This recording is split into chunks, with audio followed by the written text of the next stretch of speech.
সালাম, নমস্কার, নমবোধ্যায়, শুভ সময় বন্ধুগণ। এই ভিডিওটি নবীর মেরাজের গল্প নিয়ে। যদিও দীর্ঘ ভিডিও, পুরোটাও দেখলে আপনাদের বোঝার আছে অনেক কিছু। সবাইকে পুরো ভিডিও মনোযোগ দিয়ে দেখার অনুরোধ জানাচ্ছি। চলুন শুরু করা যাক। ইসলামের 5টি স্তম্ভ: কালিমা, নামাজ, রোজা, হজ, জাকাত। কালিমা আন্তরিক বিশ্বাস এবং মৌখিক স্বীকারোক্তি, এখানে করণীয় কিছুই নেই। হজ জীবনে একবার পালন করা ফরজ, তাও আবার সবার জন্য নয়, সামর্থ্যবানদের জন্য। রোজা ও বাৎসরিক ইবাদত 1 মাস। জাকাতও বছরে একবার, তাও সবার জন্য নয়, বাইতুল্লাহ বা মক্কা শরীফ পর্যন্ত যেতে সক্ষম এমন লোকদের জন্য। ইসলামের 5টি স্তম্ভের মধ্যে কেবল নামাজই হলো এমন বিধান যা প্রত্যহ আদায় করতে হয় 5 বার। সোজা কথায় মুসলিম বিশ্বের সবচেয়ে গুরুত্বের সঙ্গে যে ইবাদতটি পালন করা হয় সেটি হচ্ছে সালাত বা নামাজ। বলা হয় বাইনার রজুলি ওয়া বাইনার শিরকি ওয়াল কুফরি তারকুস সালাহ। মানুষ ও শিরিক এবং কুফরির মধ্যে পার্থক্য সৃষ্টি করে নামাজ পরিত্যাগ করা। অর্থাৎ যে মানুষ মুমিন সে নামাজ পড়ে, আর যে মানুষ কাফের সে নামাজ পড়ে না। নামাজই কেবল মুসলিম ও নন মুসলিমদের মাঝে পার্থক্য করে। কিন্তু আপনি কি জানেন এত গুরুত্বপূর্ণ এই বিধানটি ইসলামে কবে প্রবর্তিত হলো? সোজা উত্তর মেরাজের ঘটনায়। মেরাজের ঘটনা কবে সংঘটিত হয়েছে? নবুয়তের 10ম বছর। অর্থাৎ নবী নিজেকে নবী দাবি করার 10 বছর পর আল্লাহ এই নামাজ মুসলিমদের উপরে ফরজ করেছেন। এর আগ পর্যন্ত নবী, আল্লাহ, সাহাবি কেউ নামাজ নিয়ে মাথা ঘামাননি। কিন্তু কেন আল্লাহ 10 বছর কেন নামাজের মতো গুরুত্বপূর্ণ বিধানটি দিলেন না, সেটি এক প্রশ্ন। এটি একটি বিস্ময়করই লাগে। যা হোক, আজকের আলোচনা এটিও না। কথা হলো, এই নামাজ মেরাজের ঘটনা থেকেই এসেছে। মেরাজ মানে নিশ্চয় জানেন, আমাদের প্রিয় নবী আল্লাহর সঙ্গে সশরীরে সাক্ষাৎ করেছেন 7 আসমানের উপর গিয়ে। কুরআনে যার বর্ণনা এসেছে এভাবে: সূরা ইসরা আয়াত 1 বলা হয়েছে, সুবহানাল্লাযী আসরা বিআবদিহি লাইলাম মিনাল মাসজিদিল হারাম ইলাল মাসজিদিল আকসা আল্লাযী বারাকনা হাওলাহু লিনুরিয়াহু মিন আয়াতিনা ইন্নাহু হুয়াস সামিউল বাসীর। পবিত্র মহান সে সত্তা যিনি তার বান্দাকে রাতে নিয়ে গিয়েছেন আল মসজিদুল হারাম থেকে আল মসজিদুল আকসা পর্যন্ত, যার আশপাশে আমি বরকত দিয়েছি যেন আমি তাকে আমার কিছু নিদর্শন দেখাতে পারি। তিনি সর্বশ্রোতা, সর্বদ্রষ্টা। যেহেতু সংক্ষেপে হলেও কুরআনে এর বর্ণনা এসেছে এবং সহিহ হাদিসের বিশদ বর্ণনায় একথা এসেছে যে ইসলামের অত্যন্ত গুরুত্বপূর্ণ বিধান এই সালাত এসেছে এই ঘটনা থেকেই, অর্থাৎ মেরাজ থেকেই। তাই মেরাজ ইসলামের একটি অত্যন্ত বিস্ময়কর ও গুরুত্বপূর্ণ বিধান। এর প্রতি বিশ্বাস স্থাপন করা ঈমানের একটি অংশও বটে। পাশাপাশি আল্লাহ ও নবীর সশরীরে সাক্ষাতের মতো একটি ঘটনার চাইতে বিরল সুন্দর ঘটনা আর কি বা হতে পারে। মেরাজ যেহেতু রাতে সংঘটিত হয়েছে, তাই এটিকে আরবিতে লাইলাতুল ইসরা বা লাইলাতুল মেরাজ বলে, আর ফার্সিতে শবে মেরাজ। বাংলাদেশে এই নামটি সবচেয়ে বেশি পরিচিত। এই শবে মেরাজ উপলক্ষে যদিও ইসলামে করণীয় কোনো আমল নেই, তবু আবেগপ্রবণ মুসলিম জাতি আমরা। এই রাত্রিকে কেন্দ্র করে আসলে আমাদের সমাজে নানান রকম কর্মকাণ্ড, ইবাদত, আনুষ্ঠানিকতা চালু আছে। অনেকে রোজাও রাখে। আমাদের মায়েরা শবে মেরাজের রোজা রাখে। শবে মেরাজের রোজা বলতে শরিয়াতে কোনো রোজা নাই, ঠিক কিনা? মসজিদে মসজিদে মাইক, আলোচনা, সারা রাত নামাজ, মিষ্টান্ন বিতরণ ইত্যাদি তো আছেই। কিন্তু এত গুরুত্বপূর্ণ মুসলিম বিশ্বের এত আবেগপ্রবণ মহান ঘটনাটি কখন, কেন, কোন প্রেক্ষাপটে ঘটেছে সেটি কি আমরা জানি? 99% মুসলিমই জানি না, বুঝি না। কিন্তু একজন মুসলিম হিসাবে মেরাজের ঘটনা, নামাজ, শরীয়ত প্রবর্তিত হওয়ার ঘটনা জানা অত্যন্ত জরুরি। তো চলুন বিস্তারিত জানি। নানা মত পার্থক্য, জটিলতা আর রহস্যে ভরা এই মেরাজ কবে সংঘটিত হয়েছে তা নিয়ে ইতিহাসবিদদের মাঝে রয়েছে মত পার্থক্য। হিজরতের কতদিন, মাস বা বছর আগে এই ঘটনা ঘটেছে তা নিয়ে 10টি মত আছে। এক নজরে দেখে নিতে পারেন সিরাতুল মুস্তাফা, আল্লামা ইদ্রিস কান্দলবি, ইসলামিক ফাউন্ডেশন বাংলাদেশ, প্রথম খণ্ড, পৃষ্ঠা 249 এবং 250 থেকে। তবে প্রসিদ্ধ বক্তব্য হলো হযরত খাদিজা রাদিয়াল্লাহু তাআলা আনহার ওয়াফাতের পর এবং আকাবার বায়াতের পূর্বে মিরাজ সংঘটিত হয়েছে। দর্শক, সিরাত থেকে আমরা জানতে পারি খাদিজার মৃত্যুর আগে নবীজির প্রিয় চাচা, একমাত্র অভিভাবক আবু তালেবও মারা যান। একই বছরে নবীজির একমাত্র স্ত্রী এবং একমাত্র অভিভাবক চাচা আবু তালেব দুজনেই দুনিয়া থেকে বিদায় নিলেন। এই কারণে এই বছরটিকে আমুল হুজুন বা দুঃখ ও বিষণ্ণতার বছর বলে অভিহিত করা হয়। চলুন ইতিহাসের পাতা থেকেই দেখি। সিরাতুল মুস্তাফা, আল্লামা ইদ্রিস কান্দলবি, ইসলামিক ফাউন্ডেশন বাংলাদেশ, প্রথম খণ্ড, পৃষ্ঠা 236। শেবে আবু তালিব থেকে বের হওয়ার কয়েকদিন পরে 10ম নববী বর্ষের রমজান অথবা শাওয়াল মাসে আবু তালিব ইন্তেকাল করেন, আর তার 3 অথবা 5 দিন পর হযরত খাদিজা রাদিয়াল্লাহু তাআলা আনহার ইন্তেকাল ঘটে। এই দুঃখ ভারাক্রান্ত ও শোকার্ত সময়টাতেই মেরাজ সংঘটিত হয়েছে। স্ত্রী ও চাচা আবু তালেবের মৃত্যুতে নবী করিম হযরত মুহাম্মদ সাল্লাল্লাহু আলাইহি ওয়াসাল্লাম ছিলেন দুঃখ ভারাক্রান্ত, বিষাদগ্রস্ত।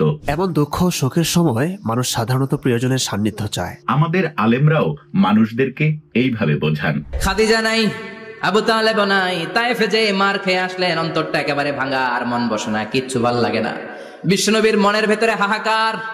বিশ্বনবীর মনে হলো ডানে বায়ে দুনিয়ায় আমার মনে হয় কেউ নাই। বিশ্বনবী দুনিয়ায় বসে কষ্ট পায়, আরশের উপর থেকে এগুলো দেখে কে? আল্লাহ প্ল্যান করছেন কেমন করে আমার বন্ধুর মনটারে ভালো করা যায়। বিশ্বনবীকে স্পেশাল সারপ্রাইজ দেওয়ার জন্য আল্লাহ প্ল্যান করলেন।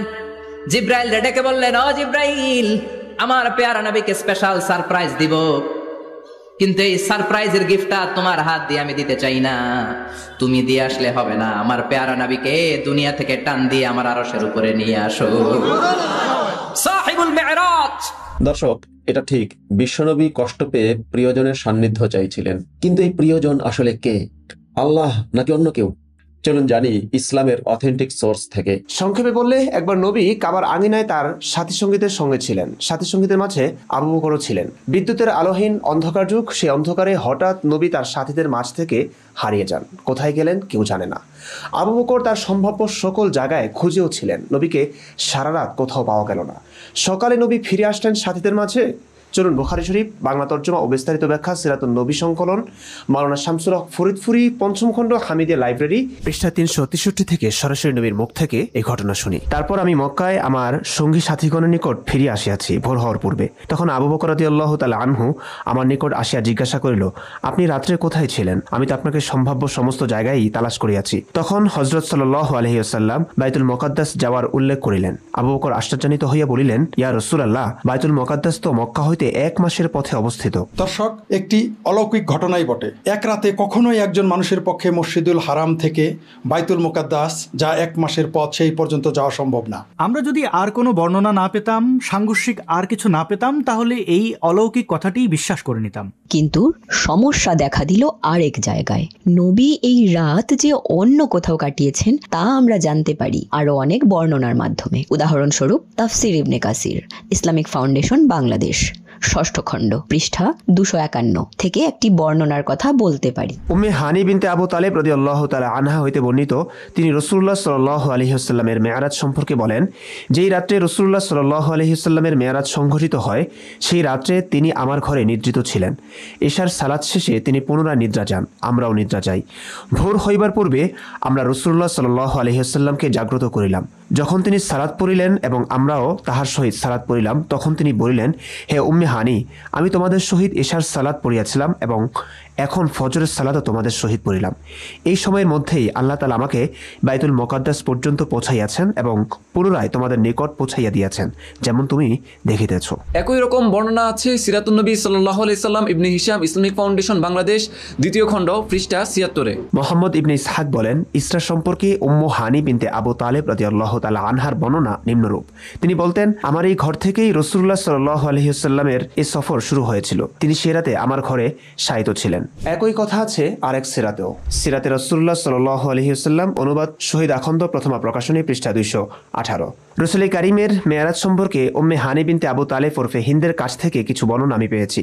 তিনি বলেছেন, আমার বাড়িতে থাকা অবস্থায় তিনি মিরাজে গেছেন, অন্য কোনো খান থেকে যাননি। সে রাতে তিনি আমার বাড়িতে ঘুমিয়েছিলেন। দর্শক, আমরা দেখলাম নবী তার সাথীদের কাছে ফিরে আসার পর যখন আবু বকর জিজ্ঞেস করলেন, আপনি কোথায় ছিলেন, তখন নবী উম্মে হানির ঘরে রাত্রি যাপনের কথা না বলে বলেছেন বাইতুল মুকাদ্দাসের কথা, যা 1 মাস পথের দূরত্বে। পবিত্র কুরআনেও মেরাজের ঘটনার বর্ণনার ক্ষেত্রে মেরাজের সূচনা মসজিদুল হারাম থেকে হয়েছে বলেই বর্ণনা করা হয়েছে। কুরআনের লেখকও উম্মে হানির বিষয়টা বেমালুম চেপে গেছেন। পবিত্র মহান সে সত্তা, যিনি তার বান্দাকে রাতে নিয়ে গিয়েছেন আল মসজিদুল হারাম থেকে আল মাকসিদুল আকসা পর্যন্ত। কিন্তু কেন কোরআনের লেখক ও নবী মুহাম্মদ দুজনই কেন এই ঘটনা চেপে গেলেন? কারণ আছে দর্শক, তা বুঝতে হলে আমাদের জানতে হবে কে এই উম্মে হানি, নবীর সাথে তার সম্পর্ক কেমন, কেনই বা মেরাজের মতো একটি ঘটনার জন্ম তার ঘর থেকেই হবে, তাও রাতের অন্ধকারে। আমরা ইসলামী ইতিহাস থেকেই জানি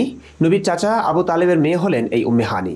আসমাউর রিজাল, মুফতি গোলাম রব্বানী ভূঁইয়া, প্রকাশক জনাব লোকমান হোসাইন পৃষ্ঠা 51-52। উম্মে হানি বিনতে আবু তালেব রাদিয়াল্লাহু আনহা, নাম ফাখতা বা হিন্দ, উপনাম উম্মে হানি, পুত্র হানির নামানুসারে তিনি উম্মে হানি নামে প্রসিদ্ধ।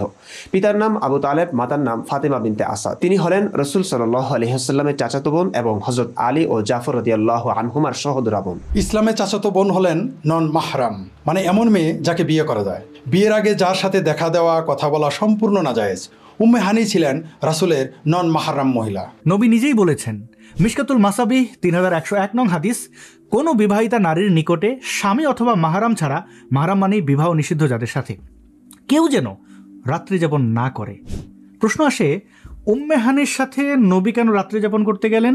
আমাদের সম্মানিত আলেমদের কাছে এর উত্তর যেটি পাই তা হলো, উম্মে হানি নবীর চাচাতো বোন হলেও আপন বোনের মতো ছিলেন, সুতরাং তার বাড়িতে থাকলে সমস্যা কি? যাদের মন নোংরামিতে ভরা তারাই আসলে এটি নিয়ে সমালোচনা করে। কিন্তু প্রিয় দর্শক, আমরা ইতিহাস থেকে জানতে পারি ভিন্ন কথা। চলুন ইতিহাসের পাতা থেকেই দেখি। আসহাবে রাসূলের জীবন কথা, মহিলা সাহাবী মোহাম্মদ আব্দুল মাবুদ, বাংলাদেশ ইসলামিক সেন্টার, 6ষ্ঠ খণ্ড, পৃষ্ঠা 98। রাসূল সাল্লাল্লাহু আলাইহি ওয়াসাল্লাম নবুয়ত প্রাপ্তির পূর্বে চাচা আবু তালিবের নিকট উম্মু হানির বিয়ের পয়গাম পাঠান। একই সঙ্গে হুবাইরা ইবনে আমর ইবনে আইস আল মাকসুমিও পাঠান। চাচা হুবাইরার প্রস্তাব গ্রহণ করে উম্মু হানিকে তার সাথে বিয়ে দেন। নবী সাল্লাল্লাহু আলাইহি ওয়াসাল্লাম বললেন, চাচা আমার প্রস্তাব প্রত্যাখ্যান করে হুবাইরার সাথে তার বিয়ে দিলেন। চাচা বললেন, ভাতিজা, আমরা তার সাথে বৈবাহিক সম্পর্ক করেছি, সম্মানীয়দের সমকক্ষ সম্মানীয়রাই হয়ে থাকে। দর্শক দেখলেন, আমাদের প্রিয় নবী তার চাচাতো বোন উম্মে হানিকে নবুয়ত প্রাপ্তির আগে বিয়ের প্রস্তাবও দিয়েছিলেন। চাচা আবু তালেব নবীকে এতিম, অসহায় বলে স্নেহ করলেও তাকে সম্মানীয় মনে করেননি, তার মেয়ের যোগ্য বা তাদের সমকক্ষ মনে করেননি। তাই এত স্নেহের ভাতিজার কাছে মেয়েকে বিয়ে না দিয়ে হুবাইরার কাছে বিয়ে দিলেন। যাই হোক, আমরা আমাদের নবীর দুঃখে ব্যথিত হওয়া ছাড়া আর কিছুই বোধহয় করতে পারবো না। কিন্তু দুঃখজনক ব্যাপার হলো, আমাদের আলেমরা নিজেদের স্বার্থে আমাদের প্রিয় নবী হযরত মুহাম্মদ সাল্লাল্লাহু আলাইহি ওয়াসাল্লামের ক্ষেত্রে এমন অপবাদ দিলেন যে উম্মে হানির সম্পর্কে বলা হলো, আমাদের প্রিয় নবী উম্মে হানিকে আপন বোনের দৃষ্টিতে দেখতেন। প্রিয় দর্শক শ্রোতা বন্ধুরা, আমাদের নবী কি এতই জঘন্য যাকে আপন বোনের দৃষ্টিতে দেখতেন তাকেই বিয়ে করার জন্য মরিয়া হয়ে উঠবেন?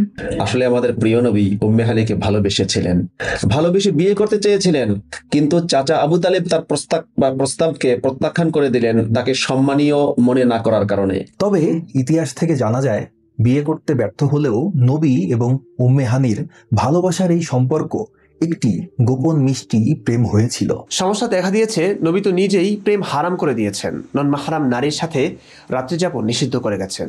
নবীর সাহাবীরাও এটিকে ঐশী বিধান হিসেবে মানছিলেন, শ্রদ্ধা করছিলেন। যেহেতু নবীর ক্ষেত্রে ব্যাপারটি স্ববিরোধী হয়ে যাচ্ছে, তাই এটি নিন্দনীয় ছিল নবীর জন্য। এ কারণেই নবী আবু বকরকে উম্মে হানির ঘরে রাত্রিযাপনের কথা বলেননি এবং কোরআনে এই ঘটনার উল্লেখের ক্ষেত্রে উম্মে হানির ঘরের কথা আসেনি। দর্শক, কেন এটি নবী ও কোরআনের লেখক চেপে গেলেন সেটি আশা করি বুঝেছেন। কিন্তু ইতিহাসের পাতায় জলজল করছে এই ধ্রুব সত্যটি যে নবীর মেরাজ হয়েছিল চাচাতো বোন উম্মে হানির ঘর থেকেই। যদিও আলেমরা উম্মে হানির সাথে নবীর আরেকটি সম্পর্কের কথা বলেন না, সেটি হলো নবীর প্রেমিকা। এসব সত্য কিতাবের পাতায় তো আছেই, আলেমরাও এসব ওয়াজের ময়দানে বলে যাচ্ছেন দেদারছে। চলুন এখন কিছু তাফসির থেকে দেখে নিই এই সত্যটি। আপনারা জানেন, নবী ও কোরআনের লেখক মেরাজের সূচনা মসজিদুল হারাম থেকে হয়েছে বলে উল্লেখ করেছেন। যেহেতু এটি বাস্তব ঘটনার সাথে সাংঘর্ষিক, তাই একটা সমন্বয় তো দরকার। সেই ব্যবস্থা কিন্তু মুফাসসিররা করে নিয়েছেন। বলা হয়েছে, এখানে মসজিদুল হারাম বলতে সাধারণত বোঝায় বাইতুল্লাহ শরীফের চতুর্দিকের আঙিনাকে, যা দেয়াল দ্বারা পরিবেষ্টিত। তবে কোরআন ও সুন্নাহর কোনো কোনো স্থানে তা মক্কার পূর্ণ হারাম শরীফ অর্থেও ব্যবহৃত হয়েছে, যা কয়েক বর্গমাইল এলাকাব্যাপী, যার সীমানা চিহ্নিত করেছেন ইব্রাহিম আলাইহিসসালাম। যেমন মেরাজের ঘটনায় মসজিদুল হারামের উল্লেখ রয়েছে। ইমামগণের ঐক্যমতে এখানে মসজিদুল হারাম অর্থ বাইতুল্লাহর আঙিনা নয়, কারণ মেরাজের শুরু হয় উম্মে হানি রাদিয়াল্লাহু আনহার ঘর থেকে, যা বাইতুল্লাহর আঙিনার বাইরে। একই কথা আছে তাফসিরে জালালাইনেও, 2য় খণ্ড, পৃষ্ঠা 650। একই কথা আছে হজ, ওমরা ও জিয়ারত গাইডে, যা সৌদি সরকার দ্বারা প্রকাশিত বিনামূল্যে বিতরণের জন্য, 15 পৃষ্ঠা। একই কথা আছে মাওলানা মোহাম্মদ শফি রহমতুল্লাহ আলাইহির বিখ্যাত তাফসির গ্রন্থ তাফসিরে মারিফুল কোরআনেও, 4th খণ্ড, পৃষ্ঠা 396। দেখলেন অবস্থা। সাধারণত বাইতুল্লাহ শরীফের চতুর্দিকের আঙিনাকে মসজিদুল হারামের অন্তর্ভুক্ত মনে করা হয়। উম্মে হানির ঘর কিন্তু এই মসজিদুল হারামের সীমানার বাইরেই। তো তবু কেন কোরআনে মসজিদুল হারাম থেকে মেরাজ হয়েছে বলা হয়েছে কোরআনে? আল্লাহ নবী কি লজ্জা পাচ্ছিলেন এই কথা মুখ ফুটে বলতে যে মেরাজের রাত্রিতে নবী আসলে তার অবৈধ প্রেমিকা চাচাতো বোনের ঘরে ছিলেন? যেখানে এটি স্পষ্ট যে উম্মে হানির ঘরেই ছিলেন নবীজি, তো নবীও বলেননি এই কথা, কোরআনে আল্লাহ বলেননি এই কথা। তবে কি কোরআন নবীরই লেখা? বিচার আপনাদের কাছে। তবে ইসলামের সমালোচকরা বলেন, চোরের মনে যেমন পুলিশ পুলিশ করে, তেমনি আমাদের প্রিয় নবীর মনেও এরকম কোনো একটা শঙ্কা ছিল। তাই তিনি উম্মে হানির ঘরে রাত্রি যাপনের বিষয়টি আবু বকরকে বলেননি এবং কোরআনেও উদ্ধৃত করেননি। উম্মে হানিকে যদি তিনি আপন বোনের মতো মনেই করতেন, তাহলে তার ঘরে নবী মোহাম্মদের রাত্রি যাপনের বিষয়টি নবী মোহাম্মদ এভাবে ধামাচাপা দেওয়ার চেষ্টা তিনি করতেন না। এজন্যই আমরা বলি ডাল মে কুচ কালা হ্যায়। দর্শক, একটা জিনিস তো খেয়াল করলেনই, কোরআনের মুফাসসিরগণ সদা নবীর ভাবমূর্তি নষ্ট না হয়, ইসলাম মিথ্যা প্রমাণিত না হয়, সেইভাবেই তাফসির করেছেন। যেমন উম্মে হানির ঘর থেকেই যে মেরাজ হয়েছে সেই কথা কিন্তু নবীও বলেননি, কোরআনও বলেনি। কোরআন বলেছে মসজিদুল হারাম থেকে মেরাজ হয়েছে। স্বাভাবিকভাবে এটা স্ববিরোধী হয়ে গেল বাস্তবতার আলোকে, কারণ বাস্তবে নবী ওই রাতে উম্মে হানির ঘরেই ছিলেন। সমন্বয় করার জন্য উম্মে হানির ঘরটিকেও মসজিদুল হারামের আওতাভুক্ত করে নিয়েছেন, এই আর কি। যা হোক, আবেগের বসে একটু জায়গা না হয় টানাটানি করে নিয়েছে, তারপরেও কি কলঙ্কের দাগ মোছা যায় প্রিয় দর্শক? না। চলুন দেখি চেষ্টা করে পারা যায় কিনা। দর্শক, সমস্ত ইতিহাস থেকে আমরা জানলাম নবী তার জীবনের প্রথম ভালোবাসা প্রেমিকা চাচাতো বোন উম্মে হানির ঘরে রাত্রি যাপন করলেন, এবং এমন এক সময়ে যখন নবীর ঘরে কোনো স্ত্রী নেই। প্রশ্ন হলো, নবী কি করছিলেন উম্মে হানির ঘরে? প্রেম লীলা বা অন্তরঙ্গ সময় কাটাচ্ছিলেন নবী? দুঃখিত, ইতিহাস থেকে আমরা সেসব জানতে পারি না। উম্মে হানি সেসব কিছু বলেননি, কিছু হলেও একজন নারী এসব বলবেনও না। তখনকার যুগে সিসি ক্যামেরাও ছিল না যে আমরা সিসি ক্যামেরা ফুটেজ চেক করে দেখব নবী আসলে রাতের বেলা প্রেমিকার ঘরে কি করছিলেন। যেটা সুনিশ্চিতভাবে জানা যাবে না সেটা জানতে চাও অপ্রয়োজনীয়। যদি কিছু হয়েও থাকে তাতে একজন মানুষ হিসেবে আমার কাছে এটি বড় অন্যায় কিছু নয়। একটু প্রেমই তো করেছেন, না হয় একটু শরীরের চাহিদাই মিটিয়েছেন, এবং দ্বিপাক্ষিক চুক্তিতেই, তাতে আমার কি? কিন্তু একজন নবী বা একজন সৃষ্টিকর্তার সরাসরি দূত হিসেবে তার সাহাবীদের কাছে তার আপন বোনের মতো মনে করা উম্মে হানির ঘরে রাত্রি যাপনের বিষয়টি লুকিয়ে মেরাজে যাওয়ার গল্পটি আমাদের কাছে স্ববিরোধিতাই মনে হয়। কেননা কিচ্ছু না হোক, উম্মে হানির ঘরে রাত্রি যাপন করাটাই তো নবীর কথা অনুযায়ী হারাম, নিষিদ্ধ। নবী কেন তার নিকট হারাম নিষিদ্ধ একটা কাজ করতে গেলেন? প্রশ্নটা এখানেই। আপত্তি একজন নবী হিসেবে, একজন সাধারণ মানুষ হিসেবে নয়। এ কারণেই আমরা বলি ডাল মে কুচ কালা হায়। একজন নবী হিসেবে তার এই গল্পটি সত্যি কিনা, আসলেই কি তিনি আল্লাহর সঙ্গে সাত আসমানে গিয়ে সাক্ষাৎ করেছিলেন কিনা বোরাকে চড়ে, মসজিদুল হারাম থেকে আসলেই তিনি মসজিদে আকসায় গেলেন কিনা, ওখানে গিয়ে সমস্ত নবী রাসূলদের নিয়ে নামাজ পড়লেন কিনা, ইমাম ছিলেন কিনা, এগুলো ইতিহাসের কোষ্ঠী পাথরে যাচাই করে সত্য মিথ্যা বের করা প্রয়োজন। কারণ এর সঙ্গে জড়িয়ে আছে কোটি কোটি মানুষের বিশ্বাস, আবেগ, অনুভূতি, প্রাত্যহিক উপাসনা, নামাজ, এবং এর সঙ্গে জড়িয়ে আছে লাখ লাখ নিষ্পাপ শিশুর প্রাণ। কিভাবে? কারণ এখনো ইহুদিদের পূর্ণভূমি ফিলিস্তিন, বাইতুল মুকদ্দাস মুসলিমরা নিজেদের বলে দখল করার চেষ্টা করছে। যুদ্ধ হচ্ছে, লাখ লাখ নিষ্পাপ শিশুর প্রাণ যাচ্ছে, শহরগুলো ধ্বংসস্তূপে পরিণত হচ্ছে। কেন মুসলিমরা বাইতুল মুকদ্দাস দখলের চেষ্টা করছে আপনি কি জানেন? কারণ তাদের বিশ্বাস তাদের নবী মেরাজের রাত্রিতে এই মসজিদের সমস্ত নবী রাসূলদের ইমামতি করেছেন। এর মানে এই, তাদের নবীর সকল নবীর সর্দার সেই বাইতুল মুকদ্দাস মুসলিমদেরই মালিকানাধীন। মসজিদ আকসা এটা এমন একটি মসজিদ যেই মসজিদে আমার নবী মেরাজে যাওয়ার সময় নামাজ পড়েছেন। এই মসজিদ সেই মসজিদ যেই মসজিদের পাথরগুলো একদম সমুদ্রের তলদেশ থেকে জিনদের মাধ্যমে উঠানো হয়েছে। জি, মেরাজে গিয়ে নামাজ পড়েছেন বলে এই মসজিদ মুসলিমদের মসজিদ, তাই এই মসজিদ সহ সেই জেরুজালেম দখল করতেই হবে। এই নিয়ে দ্বন্দ্ব এখনো চলছে, চলবেও, রক্ত ঝরছে, ঝরেছে, ঝরবেও। তাই এই মেরাজের গল্পের সমস্ত ফাঁকফোকর নিয়ে আলোচনা করে এর সত্যতা বের করা প্রতিটি মানুষের জন্য মানবিক দায়িত্ব। দর্শক, নবী মেরাজের রাত্রিতে উম্মে হানির সাথে অবৈধ কোনো সম্পর্ক করুক বা না করুক তাতে কিচ্ছু যায় আসে না। ধরেই নিলাম নবী উম্মে হানির সাথে নামাজ পড়ছিলেন, তাতেও একটা স্ববিরোধিতা থেকেই যায়। কেন নবী নন মাহরামের ঘরে রাত্রি যাপন করবেন? তারপরেও আমরা বিশ্লেষণ করে দেখব আসলে তাদের মাঝে কিছু হয়েছে কিনা। একটি বিষয় জানা দরকার, উম্মে হানির স্বামী সেই রাতে কি ঘরেই ছিল নাকি বাইরে ছিল? সম্মানিত আলেমদের দাবি সেই রাতে স্বামী ঘরেই ছিল। এর প্রমাণ হিসেবে তারা বলেন উম্মে হানির বিবরণে আমরা শব্দটি এসেছে, অর্থাৎ সেই রাতে উম্মে হানির স্বামী বাইরে ছিল না। উম্মে হানি, উম্মে হানির স্বামী এবং নবী মুহাম্মদ এরা সবাই মিলে সেই রাতে নাকি নামাজ আদায় করছিলেন। চলুন সিরাত থেকে দেখে নেই। সিরাতে রাসূলুল্লাহ সাল্লাল্লাহু আলাইহি ওয়াসাল্লাম অনুবাদ শহীদ আখন্দ প্রথম প্রকাশনী পৃষ্ঠা 218। রাসূল কারীমের মেরাজ সম্পর্কে উম্মে হানি বিনতে আবু তালেব ওরফে হিন্দের কাছ থেকে কিছু বর্ণনা আমি পেয়েছি। তিনি বলেছেন, আমার বাড়িতে থাকা অবস্থায় তিনি মেরাজে গেছেন, অন্য কোনো খান থেকে যাননি। সে রাতে তিনি আমার বাড়িতে ঘুমিয়েছিলেন।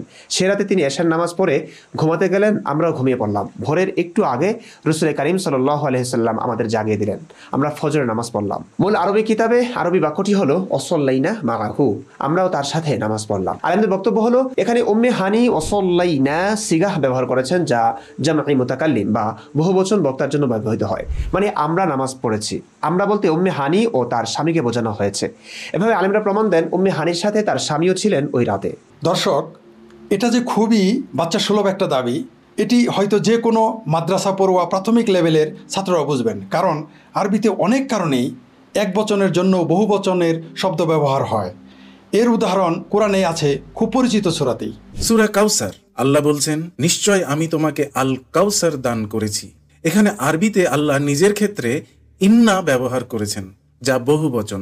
অর্থ হলো নিশ্চয় আমরা। ইন্না আ'তাইনাকাল কাউসার, সেই হিসেবে অনুবাদ হওয়ার কথা নিশ্চয়ই আমরা তোমাকে আল কাউসার দান করেছি। আল্লাহ আসলে কয়জন? যাই হোক, আরবির ব্যাকরণিক প্যাচ বাদ দিয়েও যদি এভাবেও আমরা ধরি যে উম্মে হানি তার স্বামী সহ একজন পরপুরুষের সাথে নামাজ পড়ছেন, তাহলেও কিন্তু হিসেবটি কোরআনের সাথে মেলে না। কারণ মেরাজের ঘটনার 8-9 বছর পর মক্কা বিজয়ের ঘটনা ঘটে। ইতিহাস থেকে জানা যায় মক্কা বিজয়ের সময় উম্মে হানির বর নবীর ভয়ে নাজরানের দিকে পালিয়ে যান এবং ইসলাম গ্রহণের কারণে উম্মে হানিকে তিরস্কার করে একটি কবিতাও তিনি লেখেন। চলুন সিরাত গ্রন্থ থেকে পড়ি। আসহাবে রাসূলের জীবন কথা, মহিলা সাহাবী মোহাম্মদ আব্দুল মাহবুদ, বাংলাদেশ ইসলামিক সেন্টার, 6ষ্ঠ খণ্ড, পৃষ্ঠা 99। মক্কা বিজয়ের দিন উম্মু হানিকে ইতিহাসের দৃশ্যপটে দেখা যায়। তাকে কেন্দ্র করে বেশ কয়েকটি ঘটনার কথা সিরাত ও ইতিহাসের গ্রন্থাবলীতে বর্ণিত হয়েছে। যেমন এদিন তিনি ইসলাম গ্রহণ করেন এবং তার স্বামী মক্কা থেকে পালিয়ে নাজরানের দিকে চলে যান। স্ত্রী উম্মু হানির ইসলাম গ্রহণের খবর শুনে তাকে তিরস্কার করে একটি কবিতা তিনি রচনা করেন। দর্শক, প্রশ্ন হলো, উম্মে হানি ও তার স্বামী যদি নবীর সাথে মেরাজের রাত্রিতে নামাজই পড়েছেন, এতই যদি ভালো সম্পর্ক, তাহলে এই নবীর ভয়ে তিনি অর্থাৎ উম্মে হানির স্বামী কেন পালিয়ে গেলেন? তদুপরি উম্মে হানির অনুরোধে সেদিন নবী কয়েকজন মুশরিককে হত্যা করতে বাধা দেন, তাহলে স্বামী পালালো কেন? উম্মে হানির স্বামীর সাথে নবীর ভালো সম্পর্ক থাকলে সম্পর্ক খারাপ হলো কবে? কি নিয়ে সম্পর্কের অবনতি? কোথাও এমন নয় তো যে সেই রাতে নবী উম্মে হানির স্বামীর চোখ ফাঁকি দিয়ে তার স্ত্রী অর্থাৎ উম্মে হানির সাথে গোপন কিছু করেছেন?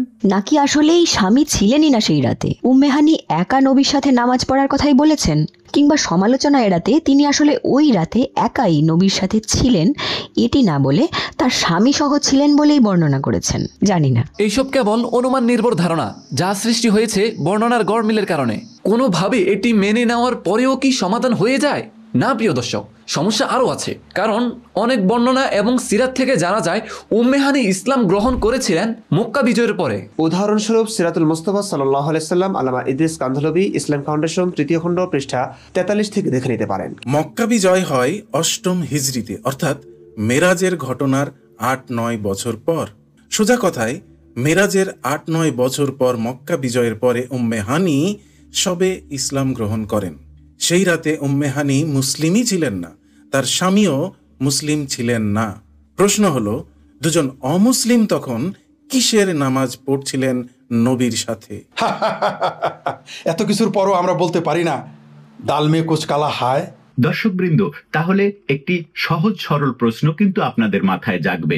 আর প্রশ্নটি হলো, মেরাজ তো তখনও হয়নি, অর্থাৎ নামাজ পড়ার যে বিধিবিধান মেরাজের মাধ্যমে হযরত মুহাম্মদ সাল্লাল্লাহু আলাইহি ওয়াসাল্লাম হয়ে আমাদের কাছে যে নির্দেশনা এসেছিল, সেই নির্দেশনা তখনও আসেনি, কারণ তখনও মেরাজ ঘটেনি। তাহলে উম্মে হানি এবং হযরত মুহাম্মদ সাল্লাল্লাহু আলাইহি ওয়াসাল্লাম বদ্ধ ঘরে ওই রাতে কিসের নামাজ পড়ছিলেন? এর উত্তর হলো 5 ওয়াক্ত নামাজ মেরাজের পর ফরজ হলেও এর আগেও মুসলিমরা নামাজ পড়তো 2 ওয়াক্ত। সকাল সন্ধ্যায় তারা নামাজ পড়তো। সূরা তাহা আয়াত নম্বর 130-এ স্পষ্ট না হলেও এ বিষয়ে ইঙ্গিত পাওয়া যায়, অর্থাৎ 2 ওয়াক্ত নামাজের ইঙ্গিত পাওয়া যায়। ওয়াসাব্বিহ বিহামদি রাব্বিকা ক্বাবলা তুলুইশ শামসি ওয়া ক্বাবলা গুরুবিহা ওয়া মিন আনাইল লাইলি ফাসাব্বিহ ওয়া আতরাফান নাহারি লাআল্লাকা তারদা।